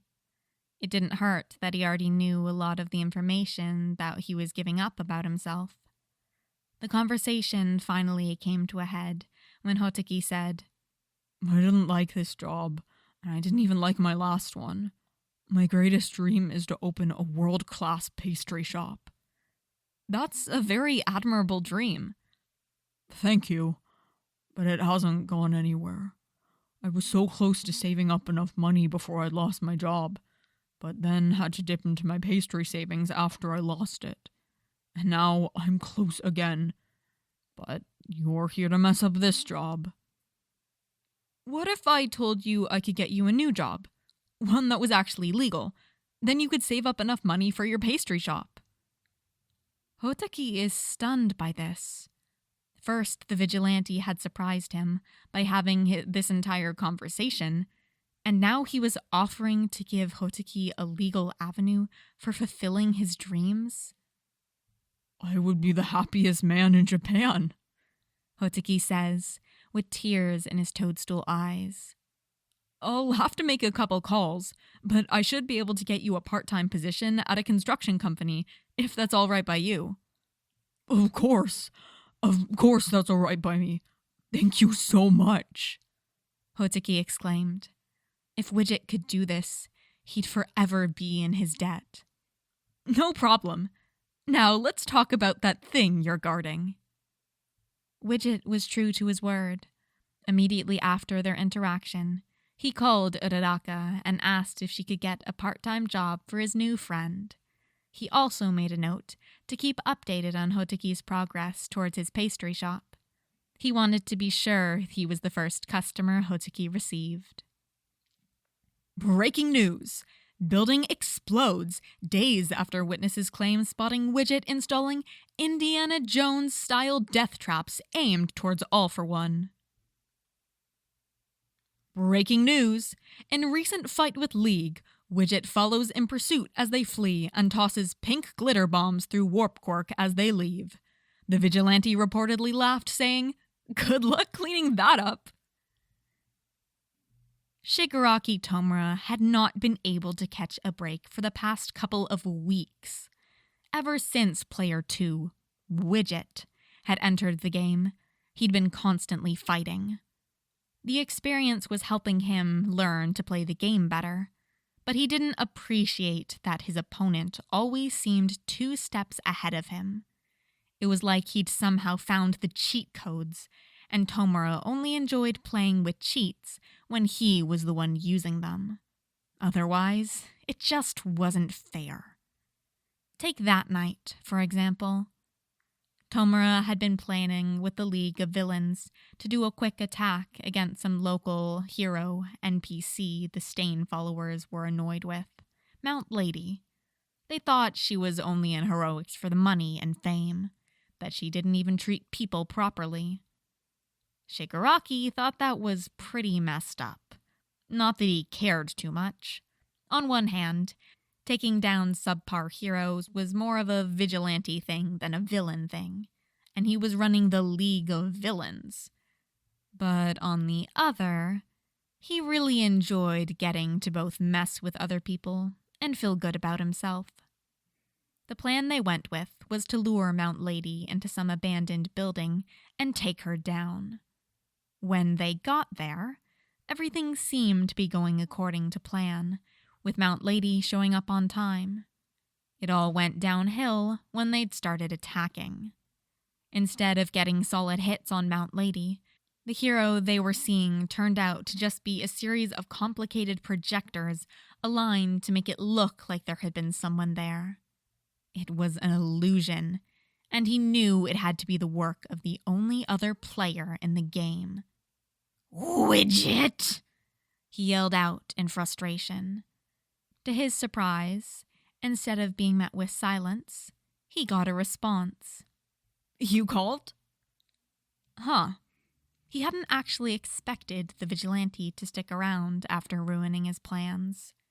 Widget should have known his temper would not be something he'd want to deal with. You did this! Tomura turned to where he thought the voice was coming from, and couldn't find anyone there. Guilty as charged, he heard the voice say. I was hoping the two of us could have a talk, Tomura. Or should I say, Tenko. Everyone else out! Tomura cried, forcing the other League members to leave. If Widget was going to reveal all of his secrets, he didn't want anyone else to be present for them. Where did you hear that name? I was just doing a bit of research. You and your research. It's useful. It tells me things. Like the fact that you're hero Nana Shimura's long-lost grandson, that you were raised by an abusive family, and when your quirk activated, you killed your entire family. Yes, I'm aware. No heroes came to find me. The only one who ever helped me was Sensei. Did you not find that odd? It seemed to Tomura almost as though Widget was toying with him, trying to get him to find the correct answer. What do you mean? Sensei, a man you've never met before and who can give and take quirks, finds you immediately after your quirk violently manifests. What are you implying? Tomura asked, almost scared of the response. Your quirk isn't terribly suited for your body, is it? It leaves your skin dry and dehydrated. Widget, just say what you're trying to say. Is there a way to skip this dialogue? Think about it. The decay quirk you have isn't your own. Sensei gave it to you so he could get control of you. No, that's not true. Sensei wouldn't ever. Tomura stopped at this. All the things Sensei had done to other people flashing through his mind. Why would Tomura be any different? Wouldn't ever do that to me. Wouldn't he? Just leaving you to think on that. With that, Tomura heard footsteps and noted that the air felt lighter, as though Widget's presence had been keeping a stranglehold on the room. Not to me. Shigaraki was trying to convince himself all Widget said was lies, instead of being player 2, fighting with him against society with different tactics, and occasionally preventing Shigaraki from winning. Widget was the villain of the game. He didn't succeed in convincing himself. Instead, he found himself thinking on other things, namely, where would he be if Sensei hadn't helped him? He would probably still be with his abusive father, but had Sensei been that much better? Tomura hadn't had a choice of what to do with his life, and the emotional abuse he'd suffered was almost on par with the physical his father had done. Tomura thought about what he'd just been trying to do with the League. Sensei had wanted Tomura to destroy society so he could build it back up. That meant destroying everything, good and bad, not just heroes like the one Tomura had targeted that night. Was that what he wanted, though? He got so much more satisfaction ignoring Sensei's directive and taking out the unworthy. Damn it, he didn't want to be like Stain. But he didn't want to be like Sensei either. Well, that sure wasn't going to be a pleasant conversation. Breaking news! In recent HeroTube video uploaded, League of Villains head Shigaraki Tomura claims he is rebranding as League of Vigilantes and will no longer be working with All for One. Midoriya surveyed the room around him. It was the perfect spot for the meeting of his exclusive semi-secret society of people who knew he was Widget and were willing to help him. Unfortunately, not everyone was able to attend. Aizawa Sensei was the most sorely missed of the absent parties, but he'd gotten so tired days previously that he forgot what sleep was, and Present Mike had to tie him to his sleeping bag and force him to rest. Interestingly enough, sleep-deprived Aizawa Sensei thought Present Mike was a villain trapping him in a cocoon. Izuku had only been able to assemble Gran Torino, Shoto, Toya, Hawks, Shinso, Uraraka, and Hatsume, though he was sure the Chaos Lord, Principal Nezu, would be joining in through some unknown godly means. Izuku was disappointed by this small size of the crowd, because he'd put a lot of effort into the event. He had a rather large announcement to make and ask for assistance on, so he'd gone all out.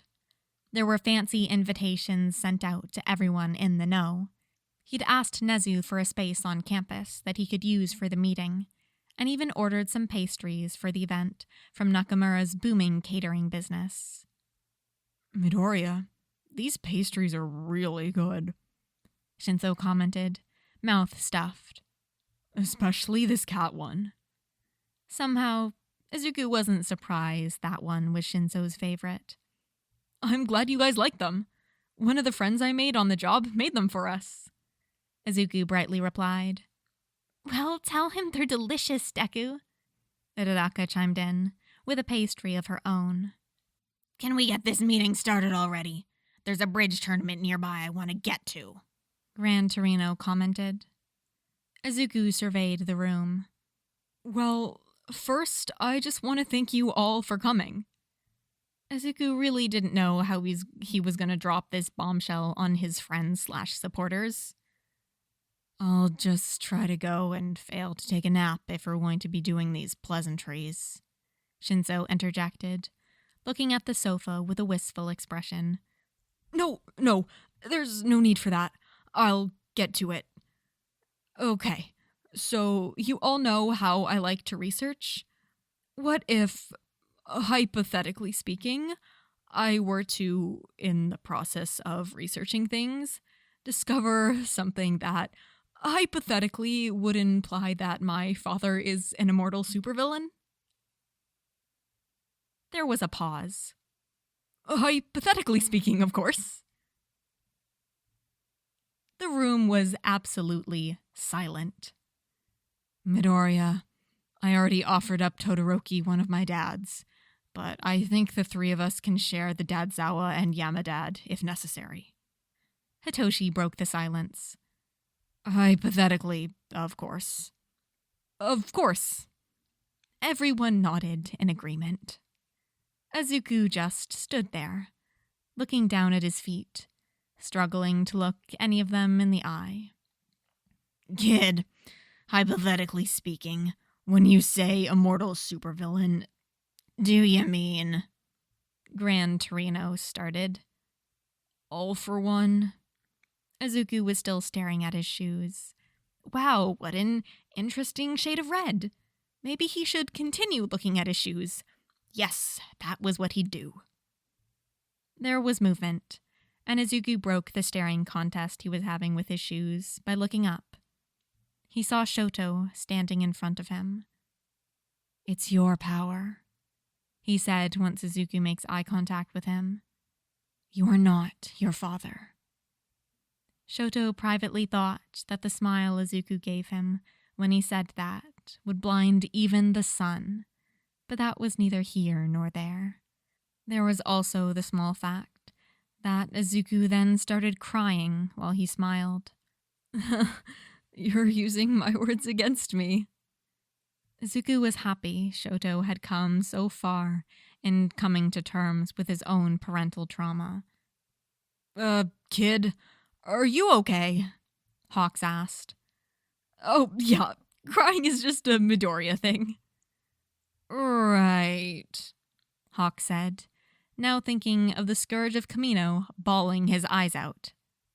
So, what's the plan? Ochako asked, cracking her knuckles. I'm down for some death and dismemberment. What's everyone else feeling? Ooh, I can make some new babies that would be perfect for this.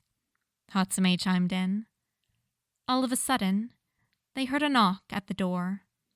Everyone froze for a second. Remember, all of this is hypothetical, Midoriya whispered. Then louder, he yelled, "Come in!" to the person knocking. It was Ida who came through the door, saying, "Hey, guys, I was looking for you to... What's this?" Ida, what are you doing here?" Izuku stuttered out a response. "I was looking for you guys to see if you wanted to hang out. Jiro told me you were here.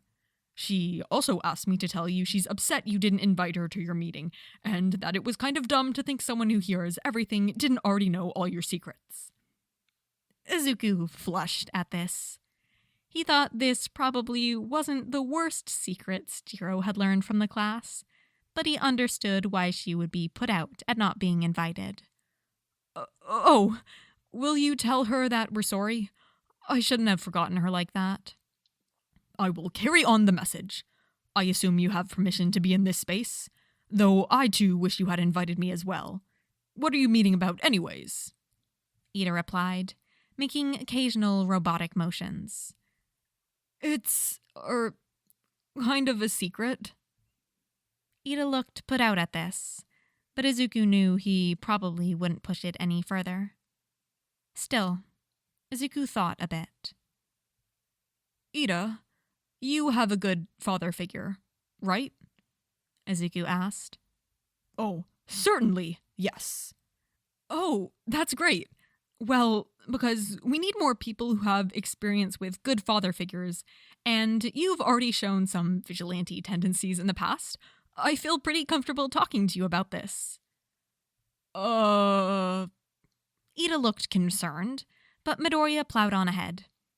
"Okay, so I'm the vigilante widget, and I think my father might be all for one." "Hypothetically," Shinso chimed in helpfully. If there were 5 stages of shock, like there are 5 stages of grief, it wouldn't matter, because Ida steamrolled through all of them. "Honestly, after everything we've been through, I didn't think anything could surprise me. I was wrong." Ida looked a bit shell-shocked, but Izuku was sure he'd get over it. "Okay, glad you could join us, Ida. Moving on. We won't be going to the murder route just yet. I'd rather try talking it out with him first, and then try out the death and dismemberment suggestion.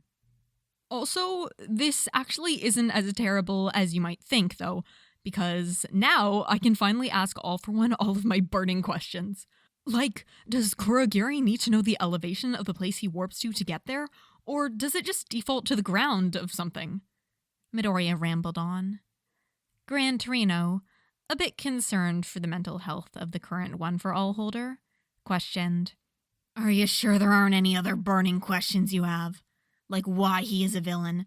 Why did he have kids? Does he even love you and your mother, or did he only come back when he found out you have a quirk?"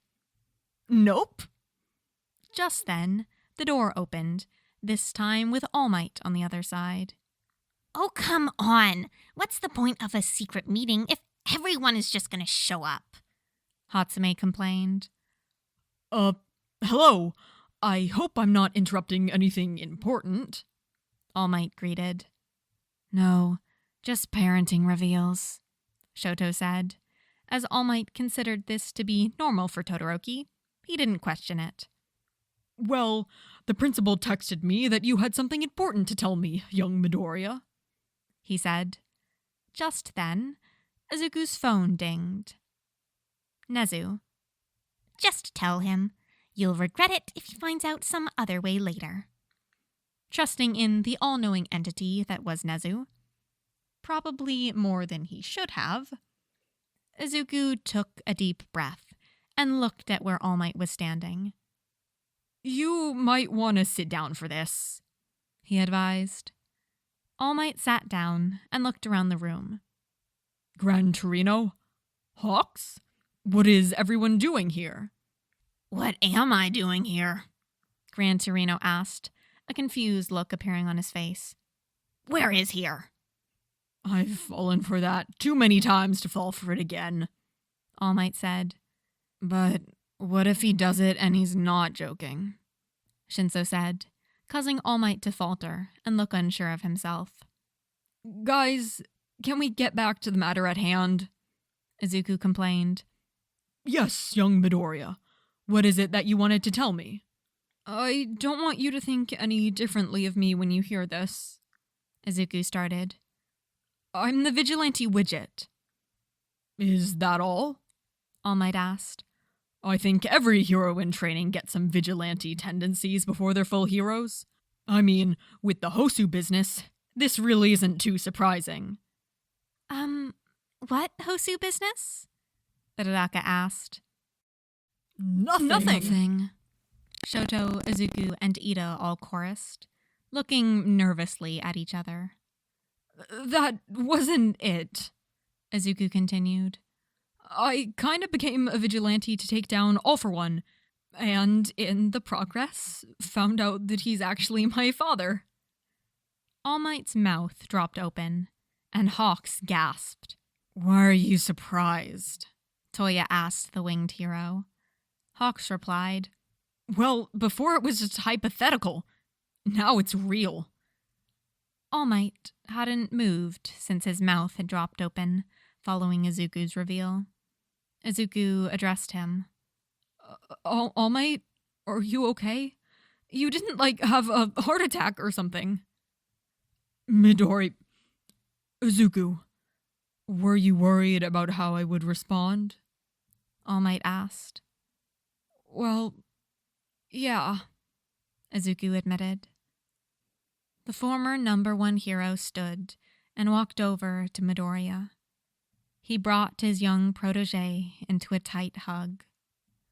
All For One might be your father biologically, but you're nothing like him. I will never regret choosing you as my successor. Midoriya, unsurprisingly, burst into tears at this, but All Might joined him in his waterworks as well.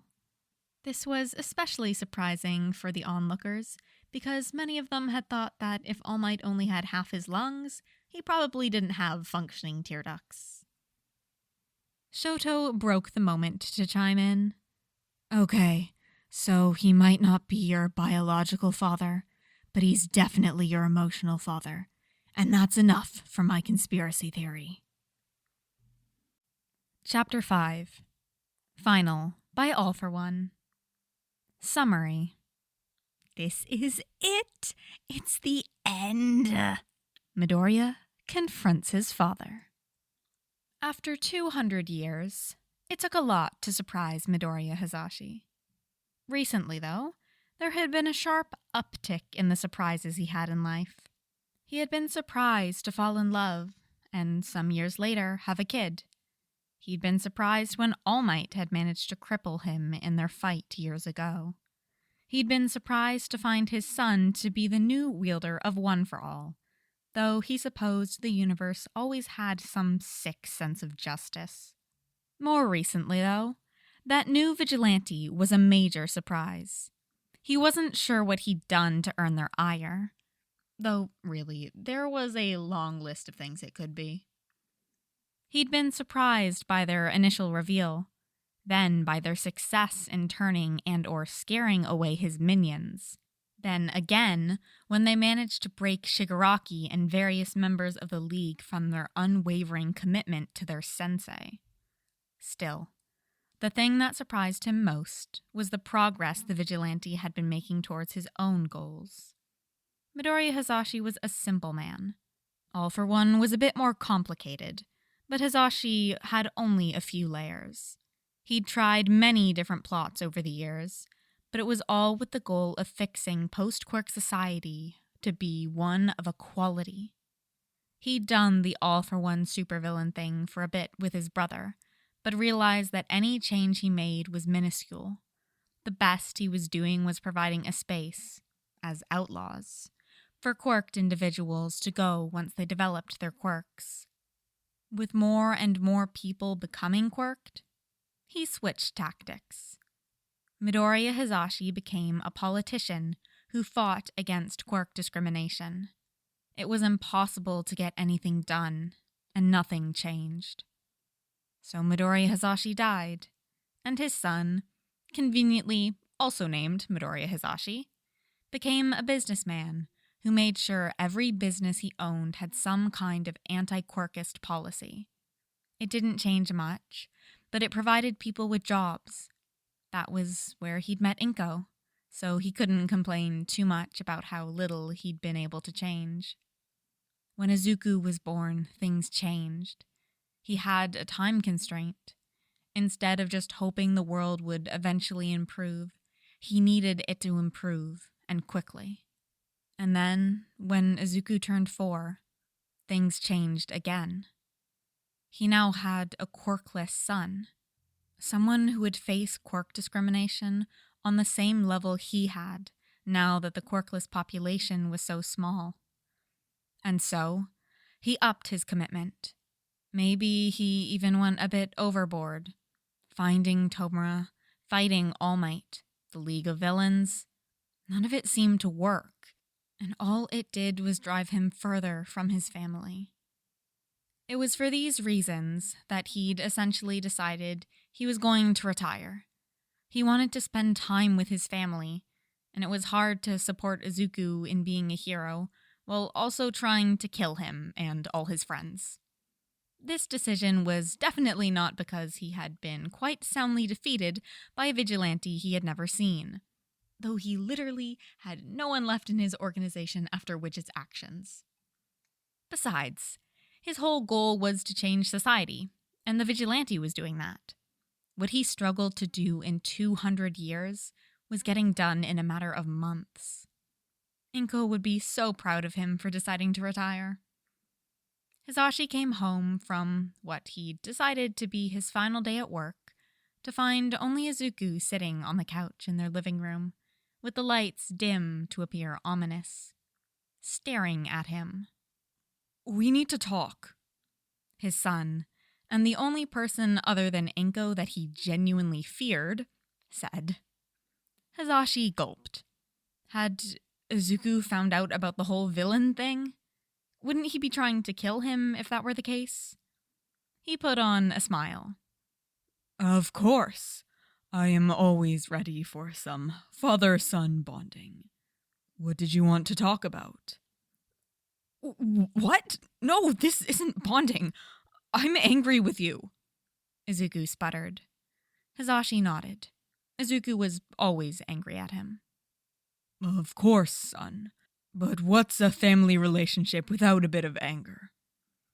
Izuku looked like he was going to say something, but thought better of it.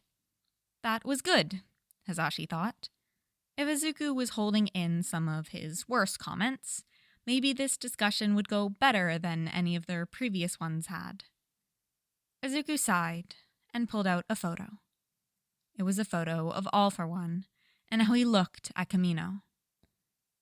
Oh no, that was bad. Very bad. Wait, maybe he didn't actually know, though. All right, All for One, play it cool, play it cool. You're an international supervillain. You shouldn't be this scared of your teenage son. He absolutely should be that scared of his son. Even before his vigilante activities, he was a terrifying force of nature. But now... What is this?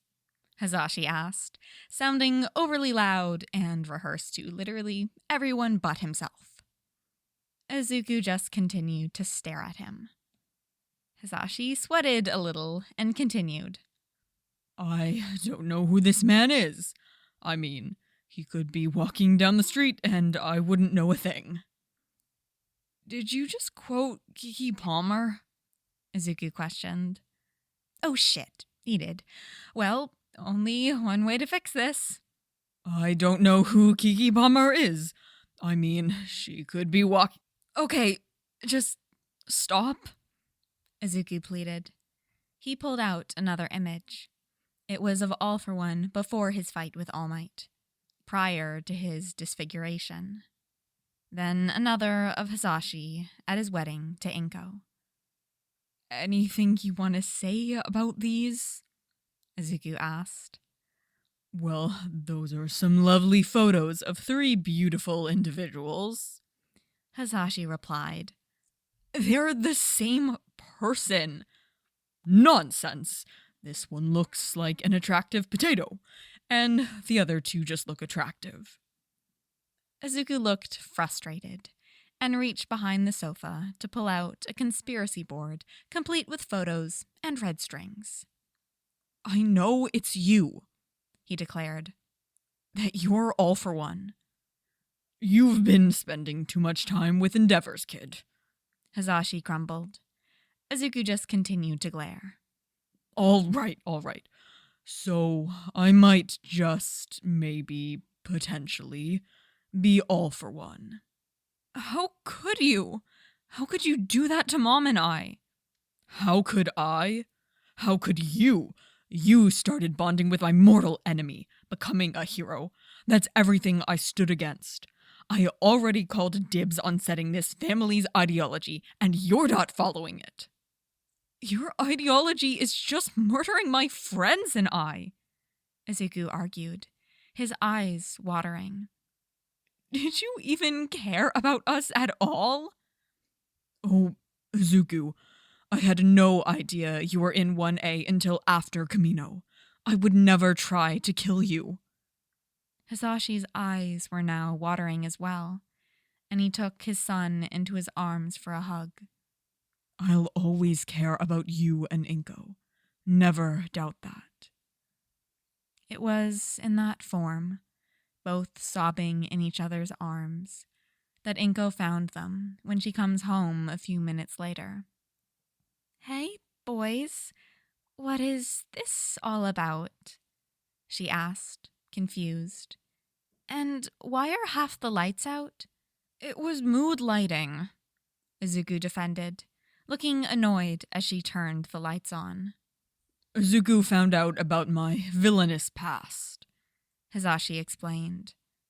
Wait, Mom, you knew? Izuku asked. Of course, just like I know about your vigilante extracurriculars, Inko simply replied, causing looks of amazement on the faces of her son and husband, though for different reasons. You're a vigilante? That's halfway to a villain, Hisashi exclaimed, looking very proud. Izuku simultaneously asked his mom, How did you find out about that? Inko chuckled. Well, you get your analysis skills from your dad, but where did you think you got your research skills from? Izuku looked shell-shocked. This explains so much. Like that time I wanted to go to that All Might convention, and you found a way to sneak in through ancient secret tunnels that are now being excavated by archaeologists. Wait, what? Hisashi asked. You never made major historical discoveries for me, but you've made some for All Might? I mean, I was making the discoveries for Izuku. He just happened to want to go see an All Might convention. Hang on. Which vigilante are you? Izuku smiled, and Hisashi realized he must have inherited that from Inko, because it struck as much fear into him as her sadistic grin did. Widget? Widget? Hisashi exclaimed. But you're the vigilante that has been messing up all of my operations. Fuck shit up plus ultra. Izuku nodded sagely. Hisashi burst into tears, and Izuku looked somewhat nervous. I'm so proud of you, the excited dad exclaimed, and drew Izuku into another hug. You're not mad? Izuku asked. Mad? Why would I be mad? Hisashi sobbed into Izuku's shoulder. Izuku awkwardly patted his dad's back, while the hug continued to go on for far longer than he wanted. I mean, I did try to murder you on multiple occasions, tear apart your organization from the top down, and essentially make you powerless in the villain world. And I wouldn't have wished anyone else to do it than you, Hisashi was immensely proud. If he had to be taken down by anyone, he was glad it was his own son. Besides, I thought you'd forsaken my whole ideology, but Widget is like the new and improved form of what I want. Good? Izuku said, still confused as to how this conversation was going. He'd expected a lot more yelling and quirk usage. In fact, he'd been so confident that a fight would break out that he'd given some of his more fragile All Might memorabilia to friends for the night so it wouldn't be damaged. Well, I'm so glad you guys are finally getting along. Inko interrupted the father-son duo by snapping a photo of the two of them hugging. Mom! Izuku complained. I just want to preserve the memory, she defended. The memory of me finding out my father is a semi-immortal supervillain who has sent people to kill me on multiple occasions and actually killed hundreds of other people? Izuku asked, pulling back from Hisashi. I mean, technically you found out earlier, so she's just preserving the confrontation, Hisashi pointed out. Not thing, Hisashi, Inko groaned. Izuku's eyes hardened. We need to talk about what you're going to be doing now. I can't let you continue being all for one. Hisashi looked at his son. He wasn't sure how Izuku would prevent him from going back to villainy, but he was sure he would manage it somehow. Okay, how about, and I'm just thinking of this now, completely off of the cuff, no pre-planning at all, what if I retire from villainy? Izuku looked suspicious. And why would you be interested in doing that? Well, I just care about you so much that... Inko interrupted her husband. Weren't you already thinking of retiring? Well, yes, he admitted. But now I have an added incentive. Right, the love of your son. Inko nodded. I mean, I was thinking more about fear of my son, and the fact he can now target me in my civilian as well as villain life. Hisashi muttered, until he saw their faces, then added, But love it is. Hisashi wasn't entirely sure about how this happened. Somehow, where the plans of politics, business, and villainy had failed him, the plan that wasn't a plan, but that he would still be taking credit for, of fatherhood, had succeeded. Hey, Dad? Izuku started. Did you ever have to learn the physics for any of your quirks? Hisashi was excited that his son was taking such an interest in this. Why, yes, son. I did have to for several of them. I had to learn some chemistry, biology, and math as well. They're all very important. I'm sure they are, Izuku nodded. Would you ever be willing to teach me some of the basics of physics?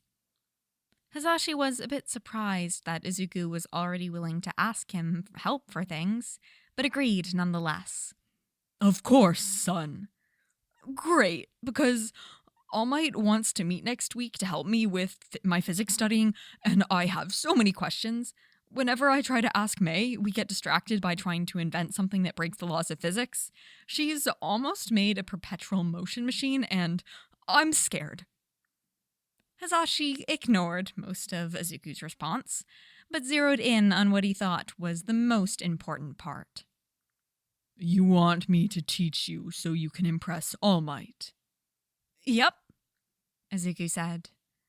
Hisashi dropped his head into his hands and wondered why he even thought a child was a good idea. Okay, and that is it. That is all for this, big boy of a podfic. Big boy of a fic to podfic. But I had a good time. This is just like one of those, it's just fun. Izuku's just out there doing a little bit of crime. I really love like all the headlines for like the action parts. Those are my favorite. But no, yeah, this is just such a fun fic, and it's well written. I'd say it's like pretty simple, but it's like simplicity done just in a yes, good meal kind of way. I really enjoyed it. Anyway, it's getting pretty late. I had to record this over multiple days, and even just this last chapter is like 15 minutes or whatever, and my voice is kind of already shredded. Is voices hard? Yes, but good. Anyway, I just wanted to say, so as many of you probably know, this was recorded as a thank you for on YouTube reaching 10,000 subscribers. Like, I got like so much stuff coming out at once, just like as the thank you so much. And you guys voted on a like 2-hour plus My Hero Academia fic that's got like crack, and what was the other one that was pretty high up on the list? I don't know. This one was like the amount of crack that is nice for a longer form fic. High crack, good for shorter fics, but this is just like the right just taste of crack. Every once in a while, it's like, what? But yeah, and also Vigilante Midoriya. That wasn't in the poll or anything that I put out, but that has been something that I've noticed people like in the past, but it's really hard to find shorter fics with it. So perfect opportunity here. And like, yeah. Thank you guys so much for like liking podfics and just liking me doing podfics as well, and just like joining me in this. It has just been crazy that so many people of you were just like, what? No, yeah, I really enjoyed doing this, and it's just nice to know that all of y'all are along the ride with me. It's been so fun, and I'm gonna be continuing doing this for a long while probably. But no, yeah, thank you guys so much. Anyway, yeah, that is all for this time. As always, link to the fic is in the description. Go leave a kudos, go leave a comment, whatever you can. I am sure the original author appreciates it. Anyway, yeah, that is all for this time. I will see you guys next time. Bye! I've actually got a few bloopers for you guys. It's mainly just, I think it's all actually just me laughing at something in the fic. Anyway, enjoy. Toshinori takes no note of the clangs. Yeah, this is not suspicious. Fucking, oh my. I had to learn some chemistry, blah, blah, blah. And instead, the only one in cuffs when the police arrived was... he was still in the cuffs. And instead jumped through the ceiling.